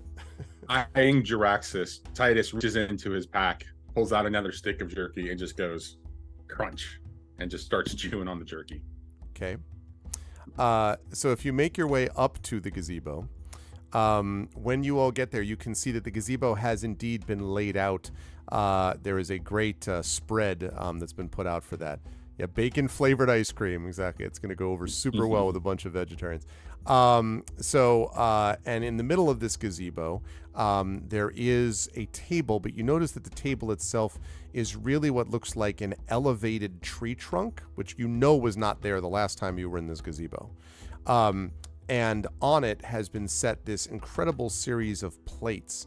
It looks very much like I'm going to use a description before. My wife and I actually really like Ethiopian food.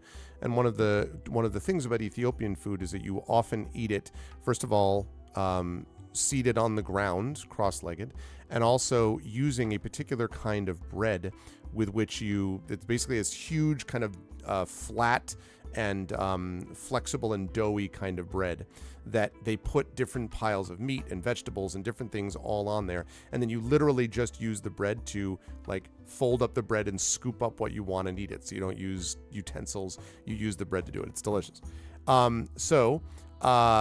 As you get there, you can see that there is sort of an array of these things around the table in a similar fashion.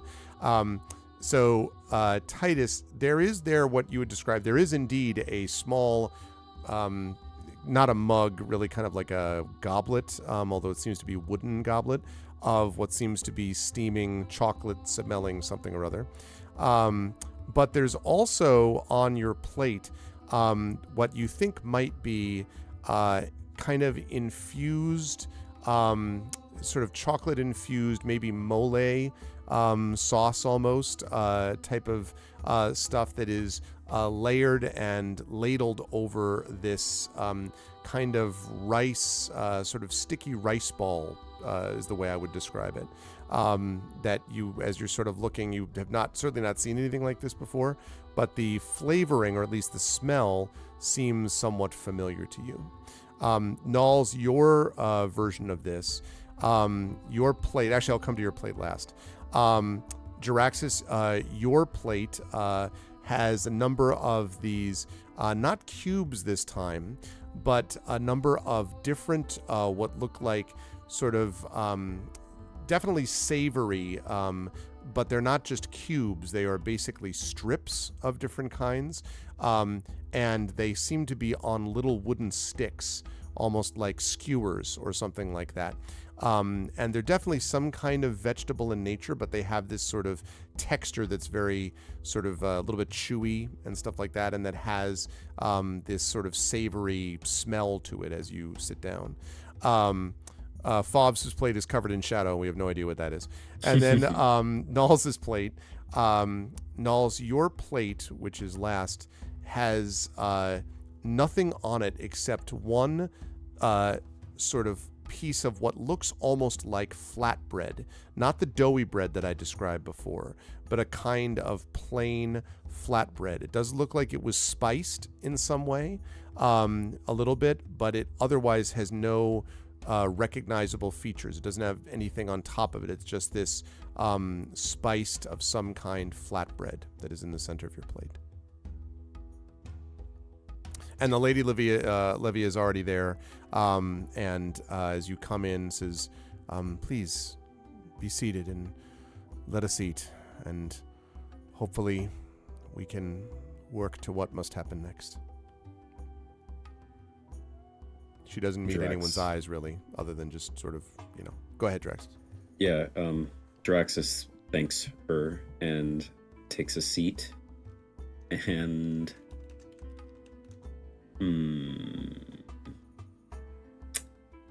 he picks up the utensils, or actually no, it's just skewers. He picks up a skewer, and he immediately brings it to his mouth, and then looks up and slowly lowers it and waits for everyone else to sit down.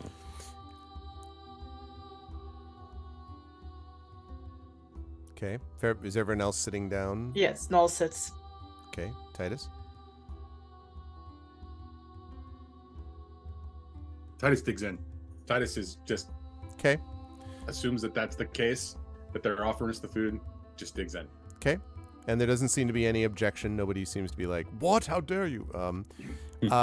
So you are then able to eat Draxus. It is indeed delicious. Titus, it really is kind of like a series of like what to use an out-of-game example, it would taste a little bit like rice balls, but there's sort of like mushrooms are the protein for this, and it's got this kind of Mexican mole sauce sort of taste to it, which has itself a kind of chocolatey type of flavoring, if you've ever had mole sauce. So that's the thing. It's very, very good. I'll come to Nulls in a minute. Jaraxxus, the meat is indeed delicious and is also varied. So it's not just the same kind of meat. It's multiple different kinds of, and it clearly is not meat. It's just some kind of incredibly impressive vegetable substitute that seems a lot like it. Some kind of meat one way or the other. And Nulls, for you, the flatbread, well, actually I should ask, do you eat of the flatbread? I do take a bite of the flatbread. So Elu kind of calms some of those concerns. Yeah, when you eat the flatbread, there is this sort of there's two experiences. The first is it's both crispy on the outside and inside is very the flatbread is actually, there is a little bit of a layer inside which is soft and actually sort of chewy and moist even. So the texture is really good, and when you bite into it, the second experience that you have is this experience of warmth. is the best way to describe it. Anyone out there who's ever had comfort food to me is partially comfort food because as you're eating it, you just feel like this is where I belong, right? It's not one of those like super fancy restaurant things that like $7 million a plate and it's like, this large and like, this is the secretions of the nick bug. And you're like, that's great. Right? Like this is food that you're just like, outstanding. Now I'm going to just have, and also it's comfort food because you know that you will be satiated by the time you're done with it. Like no one will go hungry when you're eating comfort food. So I got Jiraxis's scrambled eggs is what you're saying. Scrambled eggs, please. Scrambled eggs. All one word. Yeah, it's very, very good. And everyone is eating the same time. In fact, there is even a place that has been set, not at the table, but near the table for Gamork.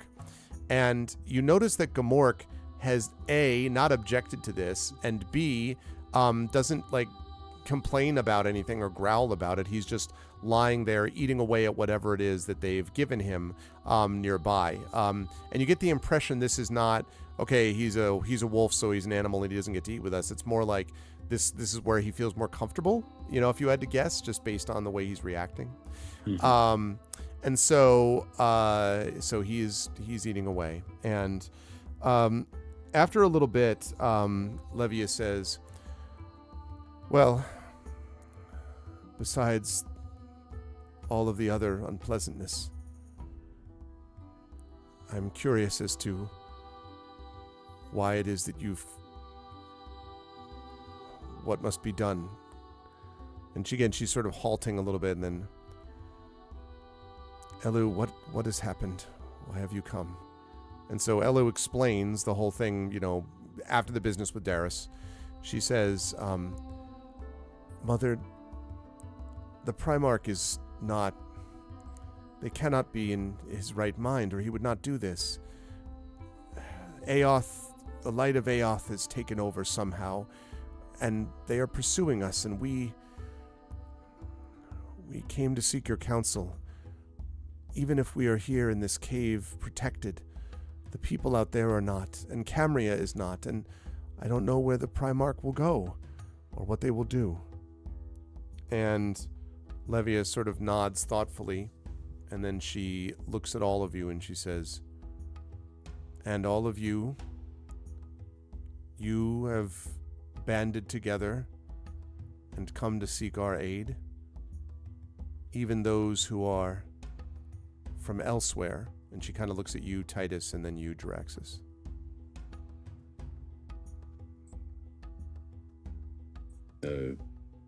As I'm chewing a hefty piece of mushroom from the skewer, super good. Of course. Yeah, I think it's we have our own interests. We have said to Elo that we wish to return to where we were from, but I think because of our circumstances, our goals are aligned. And she nods. Go ahead, Titus. Titus will speak up and say, I'm here to help. I've seen so many people suffer, and it's clear there's suffering here. I didn't ask to come, but here to help. She kind of looks, and she looks at you very, very closely with this kind of intense gaze, Titus. It reminds you a little bit of the intense gaze with which Nals was fixed by Elu earlier on today. And you're again reminded, as you see it, every so often Levia does something where you can see Elu in her. There's no question they're related, not just because of like, oh, they look like each other, but just mannerisms. There are things that she does that you're like, yep, I've seen that before. And she looks at you and then looks at Jiraxis, and she says, what you were asking about, this fight is not yours, and yet you wish to help our planet, our people. There are more than one type of people here, you realize. Even the people on this planet are locked in disagreement with each other. Generally, I try to ally myself with people who aren't terrorists, I suppose. And although we weren't present for what happened in that city, I think what the Primarch has done, very few people of this planet would find acceptable. And she looks at Elu and she says, how much have you told them about the way things work here? And she says, and you know, Elu sort of shrugs and says, I have told her some of the magic of this place, Mother, but not exactly other aspects of it. And Levia sort of nods slowly, and she says, and before I tell you how this place works, and whether it matters or not, and she kind of glances over at her daughter, my daughter is adventurous. I hope she has not filled your head with delusions and has been clear about what this place actually is and what it values. And Elu is silent. What is that exactly? And she sort of sits back a bit and she says, your Primarch is not the only one. We here have Primarchs too. They are the ones who control and run, I should not say control, but rule over our people. They are extraordinarily powerful and wise, but they are not easily accessible. They must be petitioned for aid. And if it is true that the Primarch of your Camria, she kind of glances over at Elu. When she says your, like, you get the impression like the Primarch of your Camria has been corrupted or co-opted. I do not know what our Primarchs would do about it. Also, you cannot always simply see them. We would need to petition for an immediate audience with them. And I do not wish to do so unless I know what the circumstances are. We are awash in our own troubles. And she kind of trails off. And Elu says, well, Mother, what are the troubles? And Levia says, why should that matter to you, daughter? Your troubles are with the world above, are they not? But, you said that the Primarchs here are very distracted by the troubles here, and getting an audience with them would be difficult. Perhaps by helping with the troubles here, that audience would be easier to obtain. That is why we should know. And yes.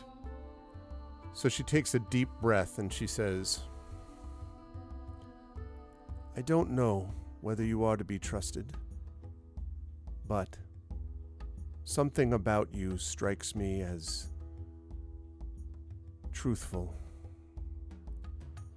Perhaps it is the company that you keep. Before I tell you, I have a question. What do you think of that? And she looks over at Gamork, who is finishing up his meal. Why does that one accompany you? He's proud. You can feel it. Why then has he accompanied you below the earth? We encountered Gamork and his pack. I know that you have noticed that he's not exactly a typical direwolf. She nods. Someone made some kind of agreement with them and modified them in that way. We attacked them. We survived. And we offered Gabork the chance to come with us to find out exactly why he and his pack were manipulated the way that they were. And he has proven, even though that he is a direwolf, to be noble and loyal and fierce. And that is why he is with us.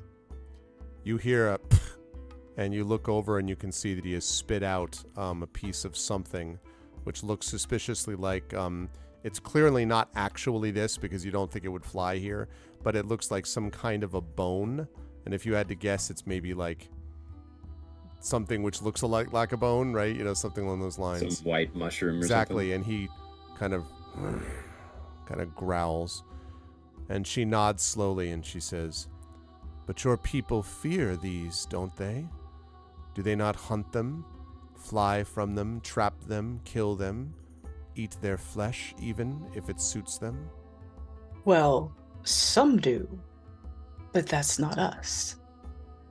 He would not be here if that were the case. However, you speak for them too, do you not, these people? You wish to help all of them, not just yourselves. Do you agree with everyone that lives in your city here? And she says, "Your question is clever, but irrelevant since I am questioning you."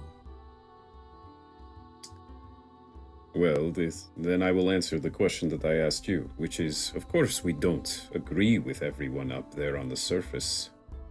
But if a danger comes to them, one that is egregious and cruel and overwhelming, then I think, even if we may disagree about fundamental aspects of our cultures, the preservation of life is most important.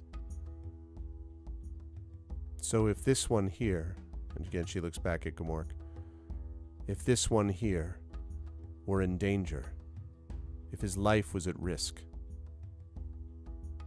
would you protect him, even though he has been alienated from your people?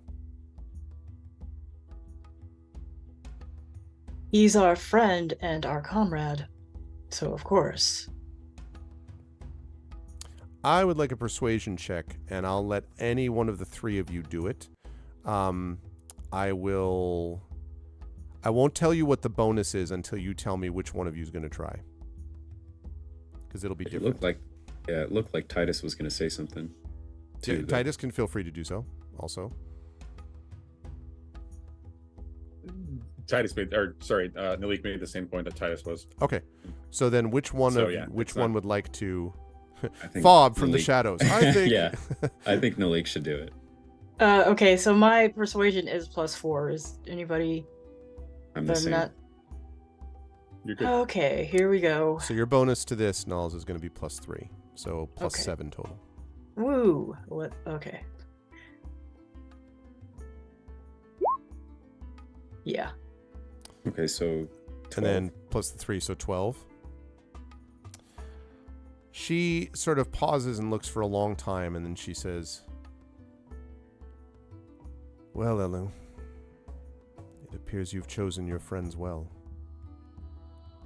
I am glad that you have not forgotten that skill, at least." And you can sort of see Elu, like, they're clearly not reconciled yet, but you can see that clearly, like, her shoulders slump slightly as if in, like, relief, you know, like, thank God. And Elu says, "Then you'll tell us what's going on." And Levia nods and she says, "Yes. Over the past few months, elves, people from the city, and several other fae have gone missing. They have vanished without trace. You must understand that there are many times where we will travel into the caverns.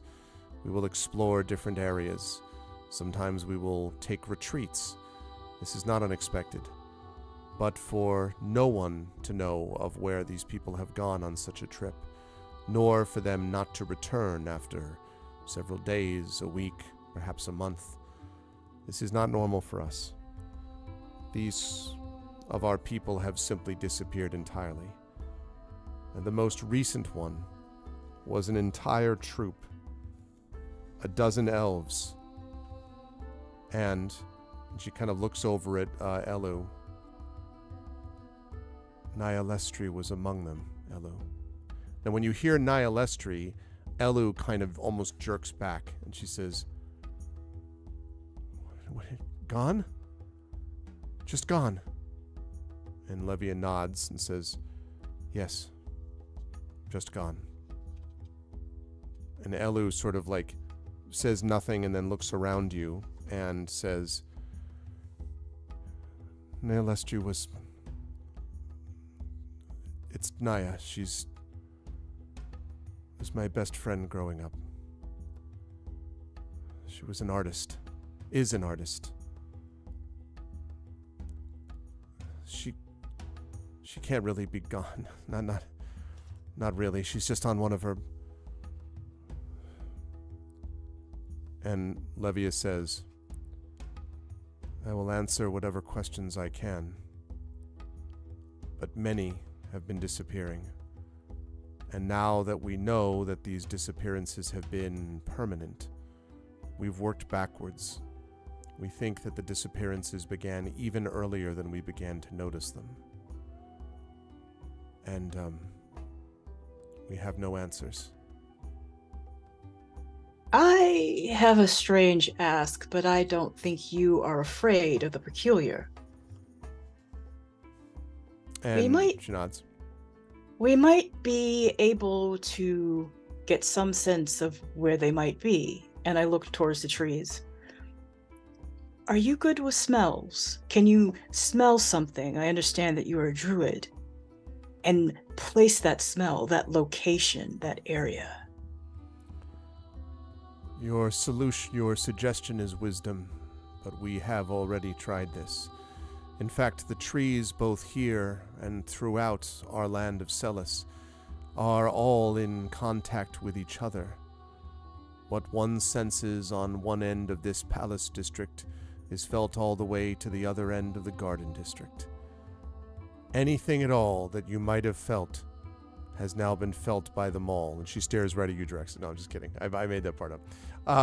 She says, she doesn't say that, but she does say they are all connected, including smells, sounds, and of course sights.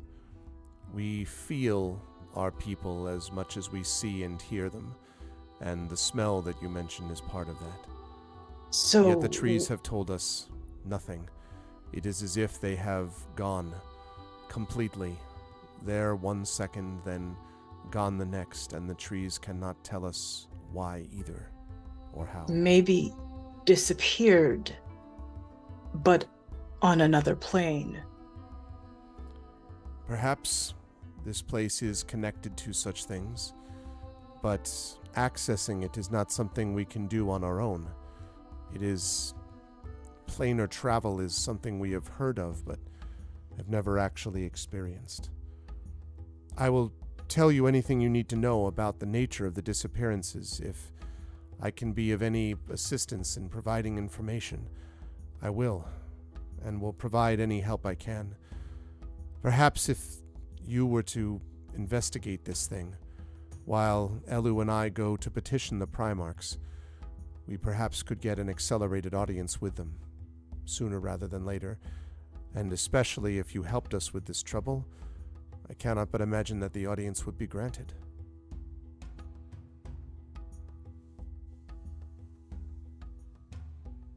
All right. Well, sounds like something that we could do. I suppose, have they been disappearing down a specific set of tunnels or cave or the location? The earliest reports began from the Gardens district, although reports from other districts soon followed. And as I say, the most recent one happened with the Palace district. That's where we are now. And that was where Nyalestri and the other elves that she was with disappeared. Most of them have been Twilight elves, but there is no particular pattern, other than it's starting in one place and most recently appearing here. There have been other disappearances back in the Garden District, and then more disappearances here and in other places. They seem to be happening at random. But there have been many of them. And Elu says, well, how many? Over 100 so far. And Elu's like eyes widen a little bit. Are they doing something in particular when they disappear? Is it just, has anyone witnessed the disappearances? No. No one has ever seen them disappear. There have been talk of having people go out in groups, but in this latest situation, 12 people were together. All 12 disappeared. We cannot have entire armies going from one place to the next. The people must have a way to travel, and there is meditation that must be done as well. They have disappeared in small groups and large, but no one has ever seen it happen.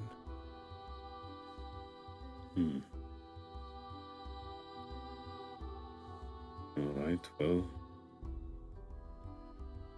are there any groups that maybe still are trying to go look for them? Maybe we could tag along.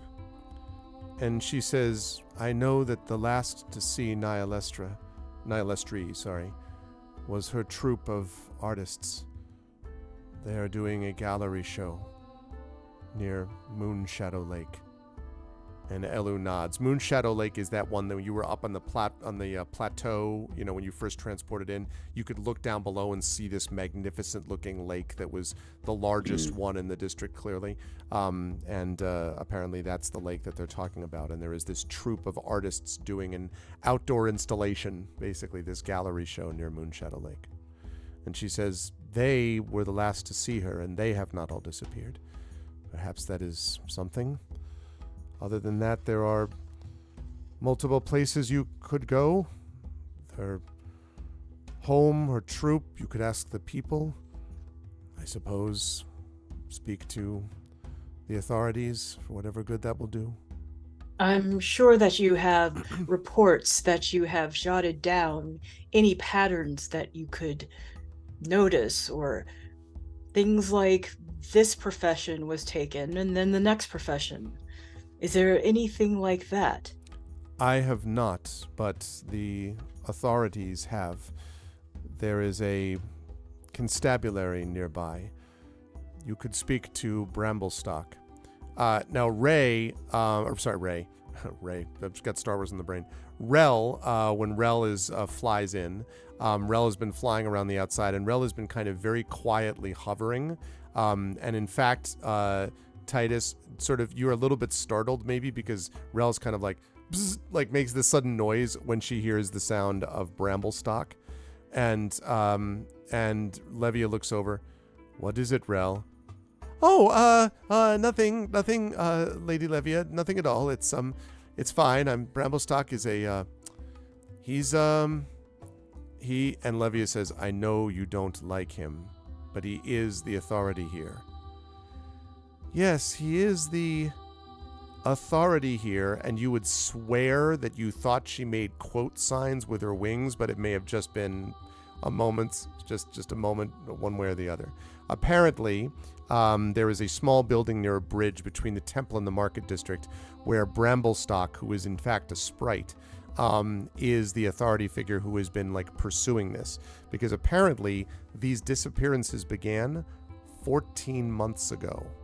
But they didn't put it all together until about, 4 or 5 months ago when they started saying, like, wait a minute, what's going on? Because none of these others were coming back. Okay. Bramblestalk at the constabulary. Yes. Got it.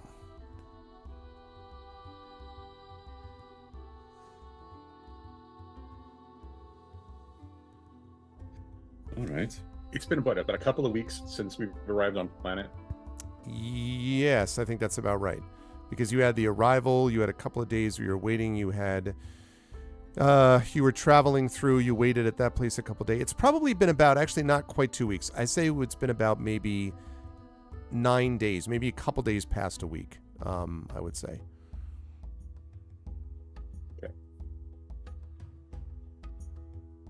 Titus kind of perks up and kind of just like,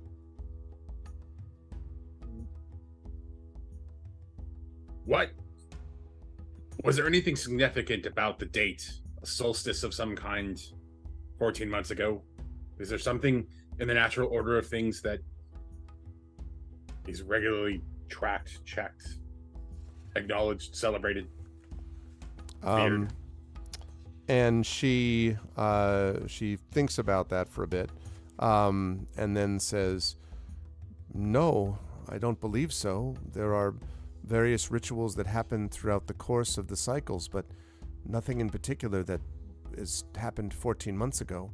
We did not even know that it was 14 months until we realized that other things that we just assumed were people who had disagreements with each other, or who were off on perhaps a meditation retreat or a vision quest, that they had not come back at all.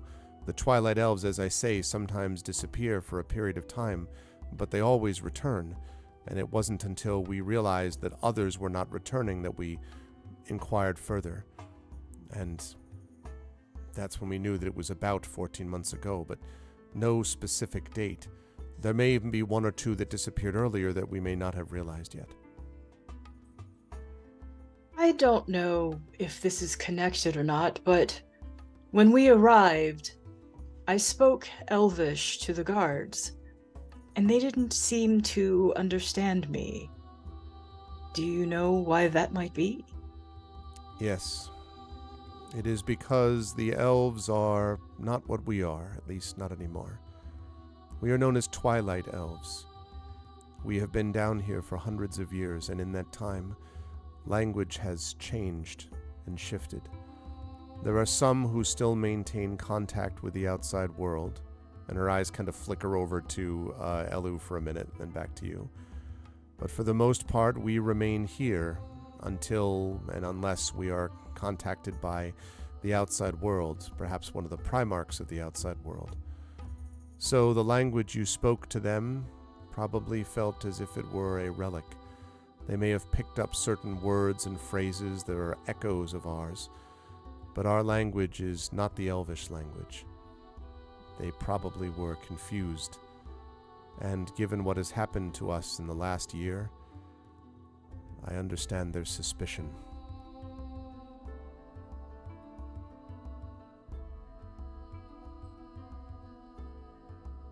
All right. Well, this is great. Gives us a sense of direction, a reason to meet new people, acquaint ourselves. What's for dessert? And a delicious creme brulee, but clearly not dairy oriented, but some kind of distilled mushroom product, you would guess, that tastes very delicious, is provided, along with a kind of a drink with a kick, sort of a water with a kick, perhaps, maybe the way to describe it. Yeah, almond milk. Yeah, clearly, oat milk, maybe. And when the meal is concluded, Levia rises and says, "Well, my daughter and I in the morning will head to petition the Primarchs for an immediate audience. In the meantime, perhaps you could get started at the investigating and finding things out from the elves, the Twilight Elves of my people, and see what you can find. It is true that this has terribly distracted our people. If you could solve this problem, I cannot imagine but that they would speed any aid they could to you, and I will attempt to push as much as I can. I have my own reasons for wanting your Primarch brought to justice." And she kind of, you can see that little set of her jaw that indicates that she's angry again. And just as you are about to sort of, head off, or, to like head off for the evening to your guest home, she says, "Rel, you can see to the needs of our guests, please. And if I do not see you tomorrow morning, there will be food here in the gazebo for you again. But if I do not see you, then accept my thanks and my welcome." This is a place of hospitality, even if it is at the moment a sadly suppressed one.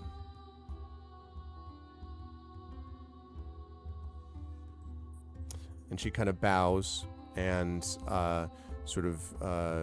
bows and nods to Elu, who sort of nods back respectfully, and then she turns and heads out of the gazebo, and Elu says, I should go to my own room as well, even though it has memories. Good luck. I will try to check in with you tomorrow morning, but if I can't, then I'll check in with you during the day. If you want to know if you decide to go talk to the troupe of artists at any point, tell them that I sent you. They knew me. They're good people. They might know where Naya went. I really hope you can find her. And kind of nods. And as you're all about to leaving the gazebo, Rel flies after, and then as soon as Elu is out of earshot, she sort of slows down, and she says, "Listen, I was thinking about what you all were saying about the work you're going to do to find people, and I think that's a good idea, but I just wanted to tell you two things.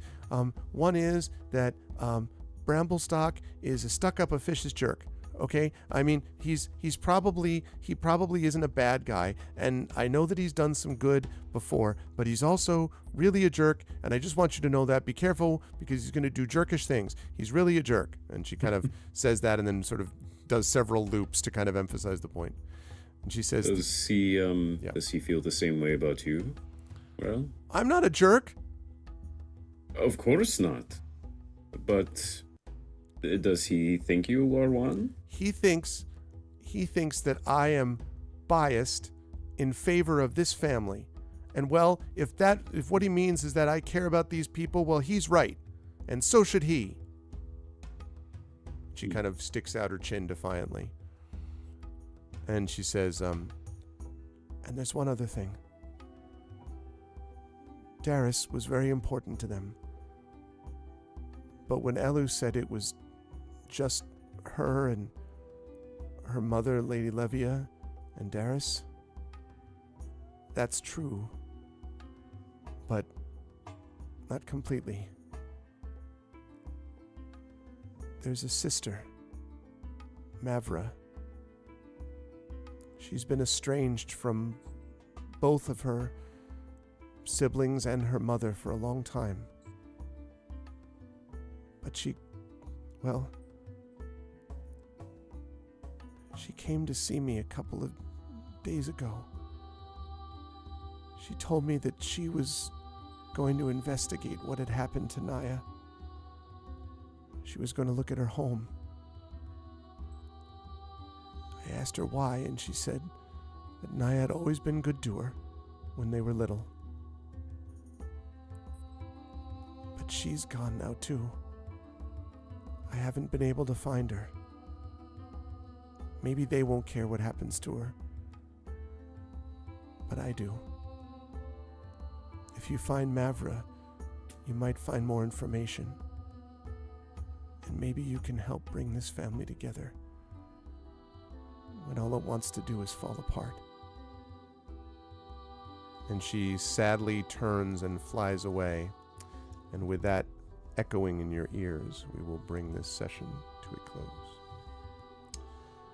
So, the plot thickens. It's no problem. You just stepped into a big mystery in the middle of organic food producing vegetarian world. It's a really good one, though. Yeah. No, it's the best vegetarian world. So I'm curious, is Elu actually a vegetarian, or does she eat meat now that she's left? It's a good question. I'm not sure if you would have noticed one way or the other what she ate. You never heard her talking about, make sure that I only have certain kinds of foods. She may have adapted, when in Rome, right? She may have adapted to the needs to the others. Mm-hmm. But yeah. This was a lot of fun, y'all. I'm actually very excited to see how you folks are going to conduct this, because it's going to be a straight up, find the lost, investigation. And having you do this while you're also wandering through this kind of like wildly strange world and everything is going to be cool. So I'm very excited for that. Also, very good work on dealing with the subject. I will reveal to chat that I did ask before whether the players were okay with the subject of dealing with grief and loss, because that can be difficult to roleplay, and they did very well with it, as I expected they would. Obviously, there may be other elements to that too, but we'll see. She eats Soylent Green. Listen, Drew, all right? Listen. Spoilers. No, I'm just kidding. No, she's not a cannibal as far as we know. But yes, having said all that, so they handled it well, and I hope that folks enjoyed watching as they were pursuing this subject of how you deal with loss of that kind. So I will start bottom, sort of in reverse order as I usually do. Zach, I'll start with you. I love, the idea that Jiraxis is, first of all, fascinated by this, trying to figure out the technology of it, even when they're kind of like, Ixnay on the roan dray, like try to cut down on everything. And also, Jiraxis also and Titus both picking up on the idea that there may be access to forms that may approximate Saurium, like crystalline power structures and all that stuff. So there's that going on, but there's also this whole business, and you have to get them on your side if you want to get their help to figure out how to deal with the Primarch. There's a bunch of stuff going on. But I think Jiraxis also has this other vision of it because of the sort of technological impact, even focusing more on that, because Titus focused a lot on the loss, and I'll come to that when I get to Johnny. But for Jiraxis, a lot of it was, I think, focusing on how all of this miraculous stuff is being done, and what is a society like this going to value. Like, how would a society like this go wrong? Like, what would that look like? Because that may be part of what Jiraxis is doing and exploring it. So I'm curious to see how that progresses. How did you feel? Thank you very much for that reminder, Triffin. How did you feel about today's session and stuff like that? And where will the fine folks find you next? Very, very interesting. It's always cool entering a new strange location that hasn't been seen before or experienced before for our characters. And this is, I think, the first time that I've ever played a character that was served delicious food from a tree. So that was cool. And yeah, no, I'm curious to see how this all pans out, heading down to a city that seems on the surface to be a paradise, but as we've very quickly learned, there's a lot of things hiding underneath that surface. And I like also the hooks that have been set up, as far as like, now there's a secret sister, and the artists, and the constabulary,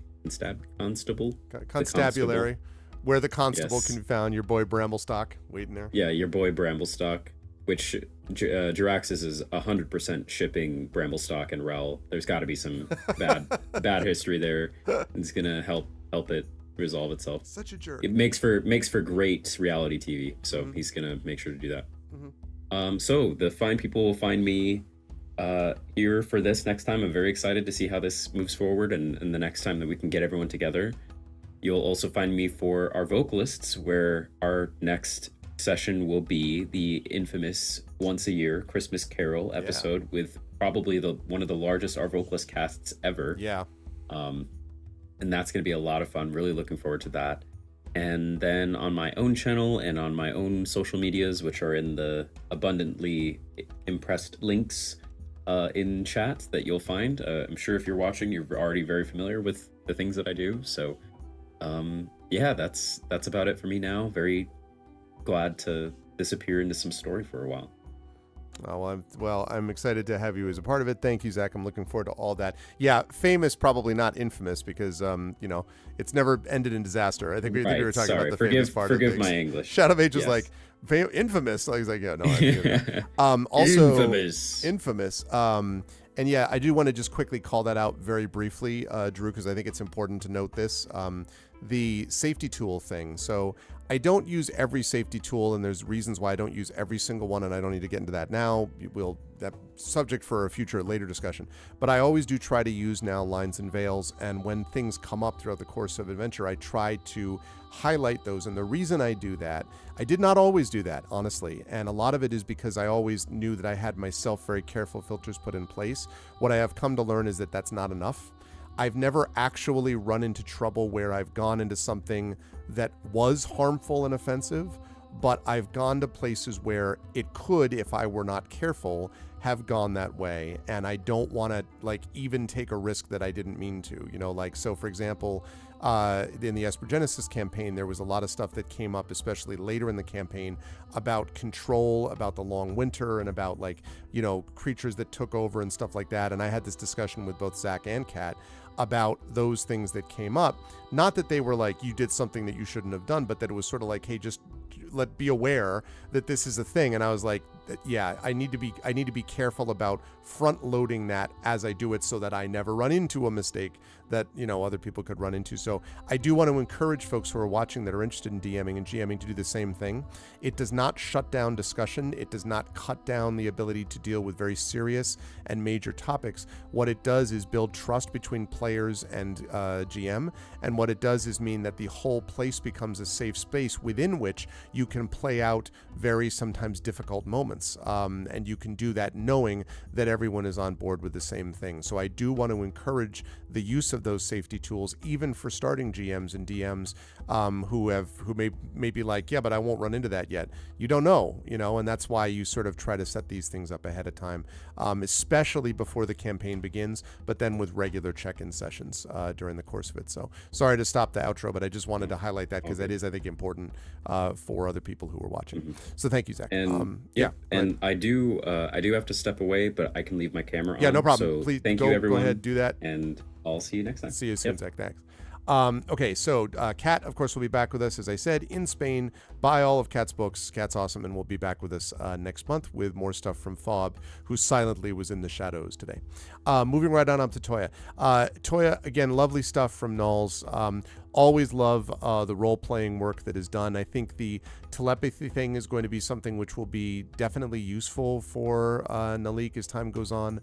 But also the sense of, I mean, I love the idea of asking the trees for stuff that's beyond just the food, and the trees trying to provide you the best version of food answer to your questions, right? Like it's because they're not designed to be like, oh, sure, here's the answer to XYZ, but they're in the same kind of ballpark, which I'm sure is what you were imagining, that gave you some sort of things to work with. And so I think that all kind of fits this general sense of insight, prophecy, like seeing below the surface that I think Nulls often picks up on.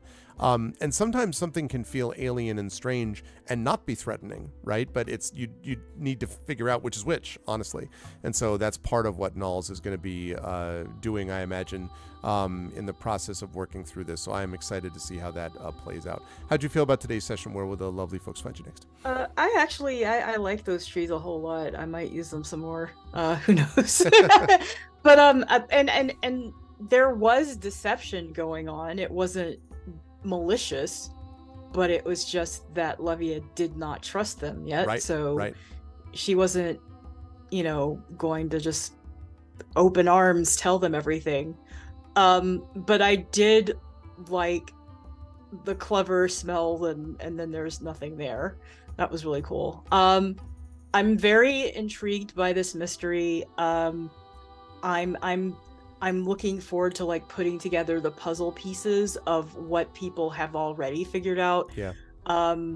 It feels very should I say like video game-ish in a way, to be able to put, but with multiple people where we're talking through clues and things like that. So that's exciting for me. I'm also very curious about this history between Bramblestock and Rel, and what I picked up on is like she doesn't think that Bramblestock honors this particular family the way that he should, which could reveal some things about how the other Twilight elves feel about this particular family. So that'll be interesting. And also, I'm all up for finding Mavra. So, yes, where will I be? Here next time we do this. Because I'm not very active online, so yeah. That'll be good stuff. But is still available, right, for editing consultation, game design consultation, etc. So seek out Toya for those things, because Toya, as I've often sung Toya's praises, is very also, much if I may, if you know of any individuals or institutions that are, maybe they've never funded a game before, maybe they have, but if they're interested in funding a game that's looking to put within its very bones empathy and understanding into its mechanics, Ooh. let me know. Hey, listen, I like the sound of that. God knows we need more of that. You know what strikes me? This is just I literally just thought of this just now, is also doing this in connection with, I'll explain why I'm saying this. So the Department of Equity and Inclusion at St. John's, where I teach, has been doing a bunch of training about various, like, for people on personnel and budget committees that might be doing hiring about unconscious biases and stuff like that, whatever. But one of the big things that their focal point on that is this idea of work with empathetic understanding, which is stuff that is not academics usually, get a lot of people talking to them about. And it struck me that that's the kind of thing that something like this fits into that description. So it just struck me. I'm not saying that it is an equity inclusion thing. It's a game separate from that, but also is picking up on the same things that I noticed when I went through this training. So for what that's worth, I'm putting that out there. That's very cool. Anyway, thank you, Toya. Great stuff today, as always. Also great stuff. Yeah, exactly. Have to get a key to open a locker to get a crest to put in a fountain. Exactly. And then there'll be an old man with a bottle, and there will be a note in the bottle. But thanks, Toya. And last but certainly not least, Johnny, on several occasions, I really like, I have to say, Titus is growing into this extraordinarily likable, like, anti... oh God, why did I forget his name again? Who's the emperor in somebody help me in chatter here, in Farscape? Who's the Muppet emperor? Rigel. Thank you. Rigel.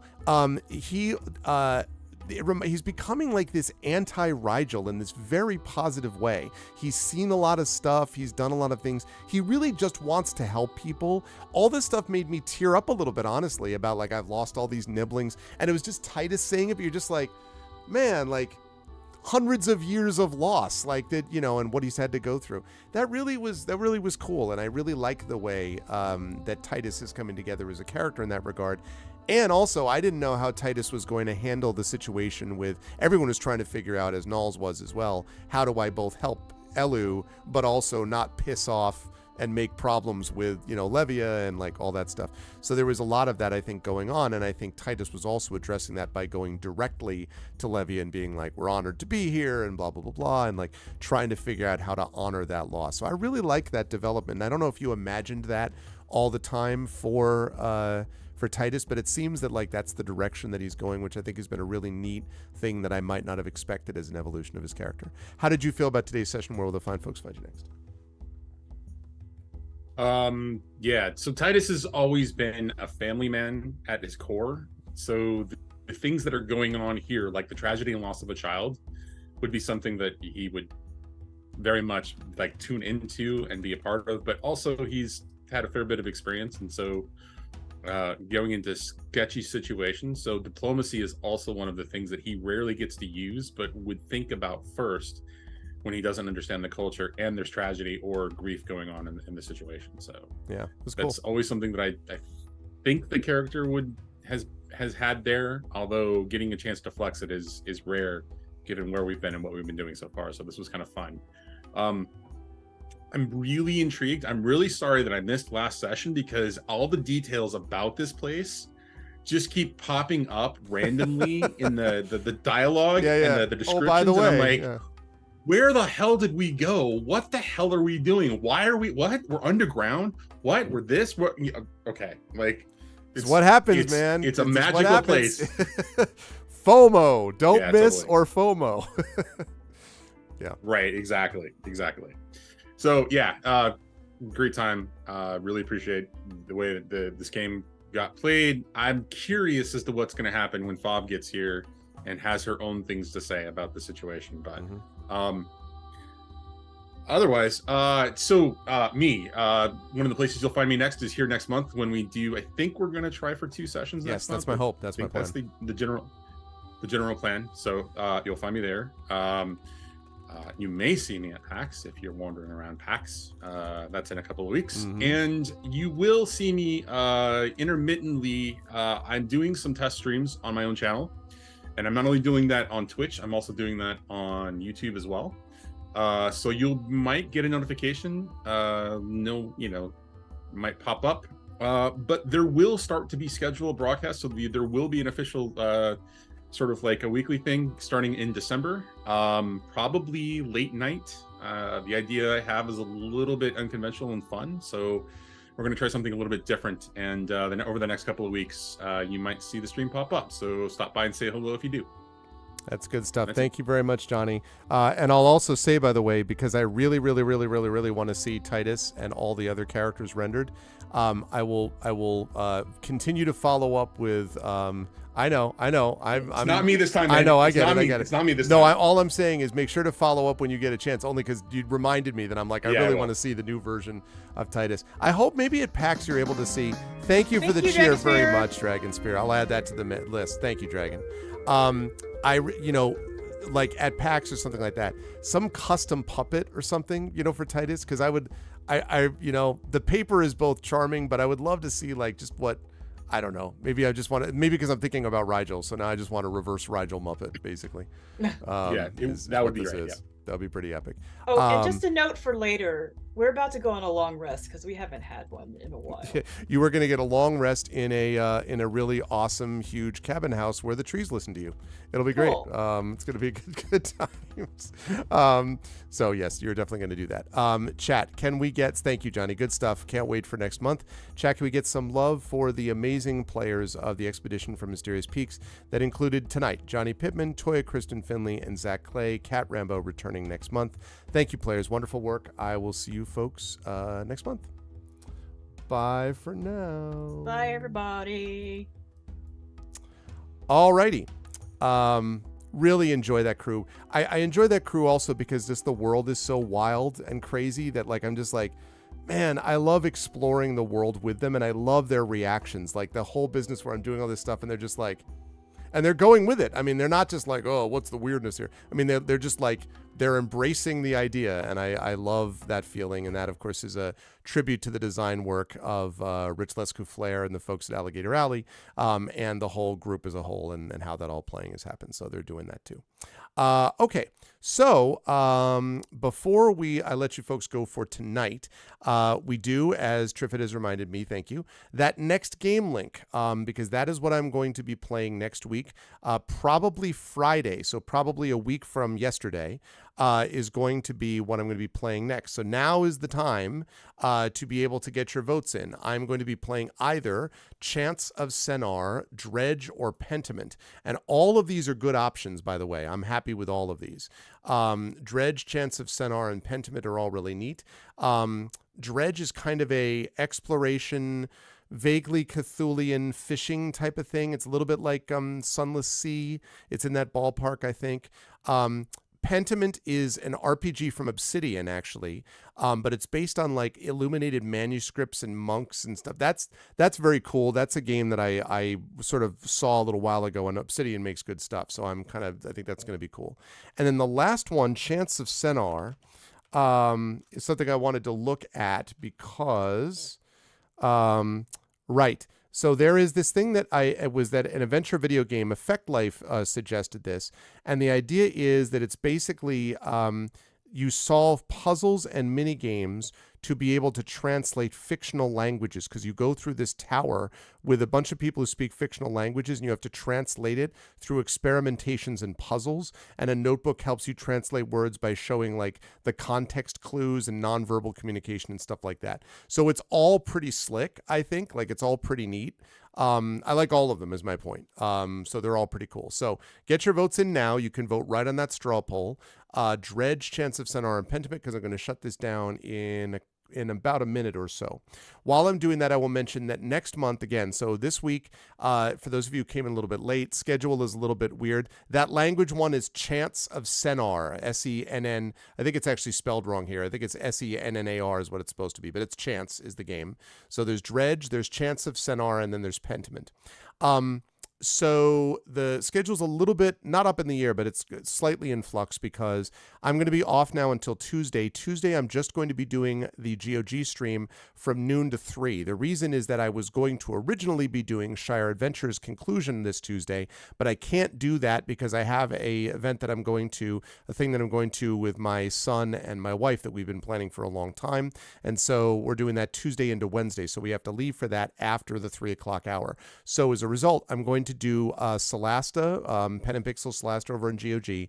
Then there'll be no afternoon stream on the channel here. Wednesday, Thursday will be off. Friday I will be back, and Friday night is when I'm going to be playing this game, whatever game it is that you all choose for me, based on these three. And then Saturday is going to be D&D with viewers, actual D&D with viewers, not the choose your own adventure stuff we've been doing, which I like a lot too. But this is going to be an actual pick up D&D one-shot games. You're going to have a chance to play with me with that on Saturdays. That's going to be a good time. Then the following Tuesday is, if all goes well, he said, hopefully, going to be the conclusion of Shire Adventures. That will take place from noon to 3 p.m. Eastern, if we can confirm scheduling. So that's unconfirmed as of yet, but we hope so.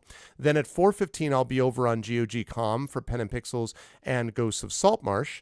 And then the following, I think that's, what is that? That's... excuse me, that's the 28th, and then Friday the 1st is December again. Probably Starfield is what I'm going to be doing, I think, and that will lead us into a very busy December. We will have, of course, 2 Expedition sessions, 2 Eberron sessions. We will have only one Beowulf session. That's our Session 0 premiere of Beowulf with Tari Toons and Tren Sparks. We will have the Christmas Carol performance by the Our Vocalists. We will also have the yearly Christmas holiday stream, which I wasn't able to do last year, but we're going to do this year with the whole family. We will also have the end of the year Game of the Year show, where I list off the Game of the Year. That happens at the end of December. So it's very busy. And it's always a very cool month. So, and that's going to wrap up 2023 as we get ready to move into 2024 here. Yeah. That's the one that's on the thing. Yep. So Dredge, Chants of Sennaar, and Pentiment. So there we go. All right, so last chance, chat. Last chance. Very close here. Dredge is at 6 votes. Chants of Sennaar is at 5 votes. Pentiment is at 3 votes. Very close. So let's see if anyone else wants to jump in at the last moment here. If there's anyone else who wants to jump in and get their vote in, now is the time. Now is the time. Now is the time. Going once. Going twice. And change vote. Yeah, I know. That's true, Crit Twitch, that's true. But no, the winner is Dredge. So, Dredge we will play. I'm still excited to try those other 2 down the line if those get nominated again. But we're going to play Dredge. So that is going to be happening on, as I say, this coming Friday. So, again, if all goes well, Tuesday, noon to 3 is going to be GOG with more Solasta. Then no afternoon stream on the channel because I'm doing that stuff. Then Thanksgiving. Friday is going to be this game, Dredge, which was just selected. And then Saturday is going to be D&D with viewers. And then we're into the final stream of Thanksgiving, and that is November, and that's going to be Tuesday the 27th. And that will be on this channel from noon to 3 would be Shire Adventures Conclusion. And then from 4:15 to 7:15 p.m. Eastern is D&D with GOG Ghosts of Saltmarsh. That is if all goes well. But again, that is, that's still a little bit up in the air until I get final confirmation. So that's a possibility, but not a guarantee. Okay. With all of that said, that is going to do it for me for today. And thank you for the person who just messaged me. I appreciate that. That actually is very useful to know.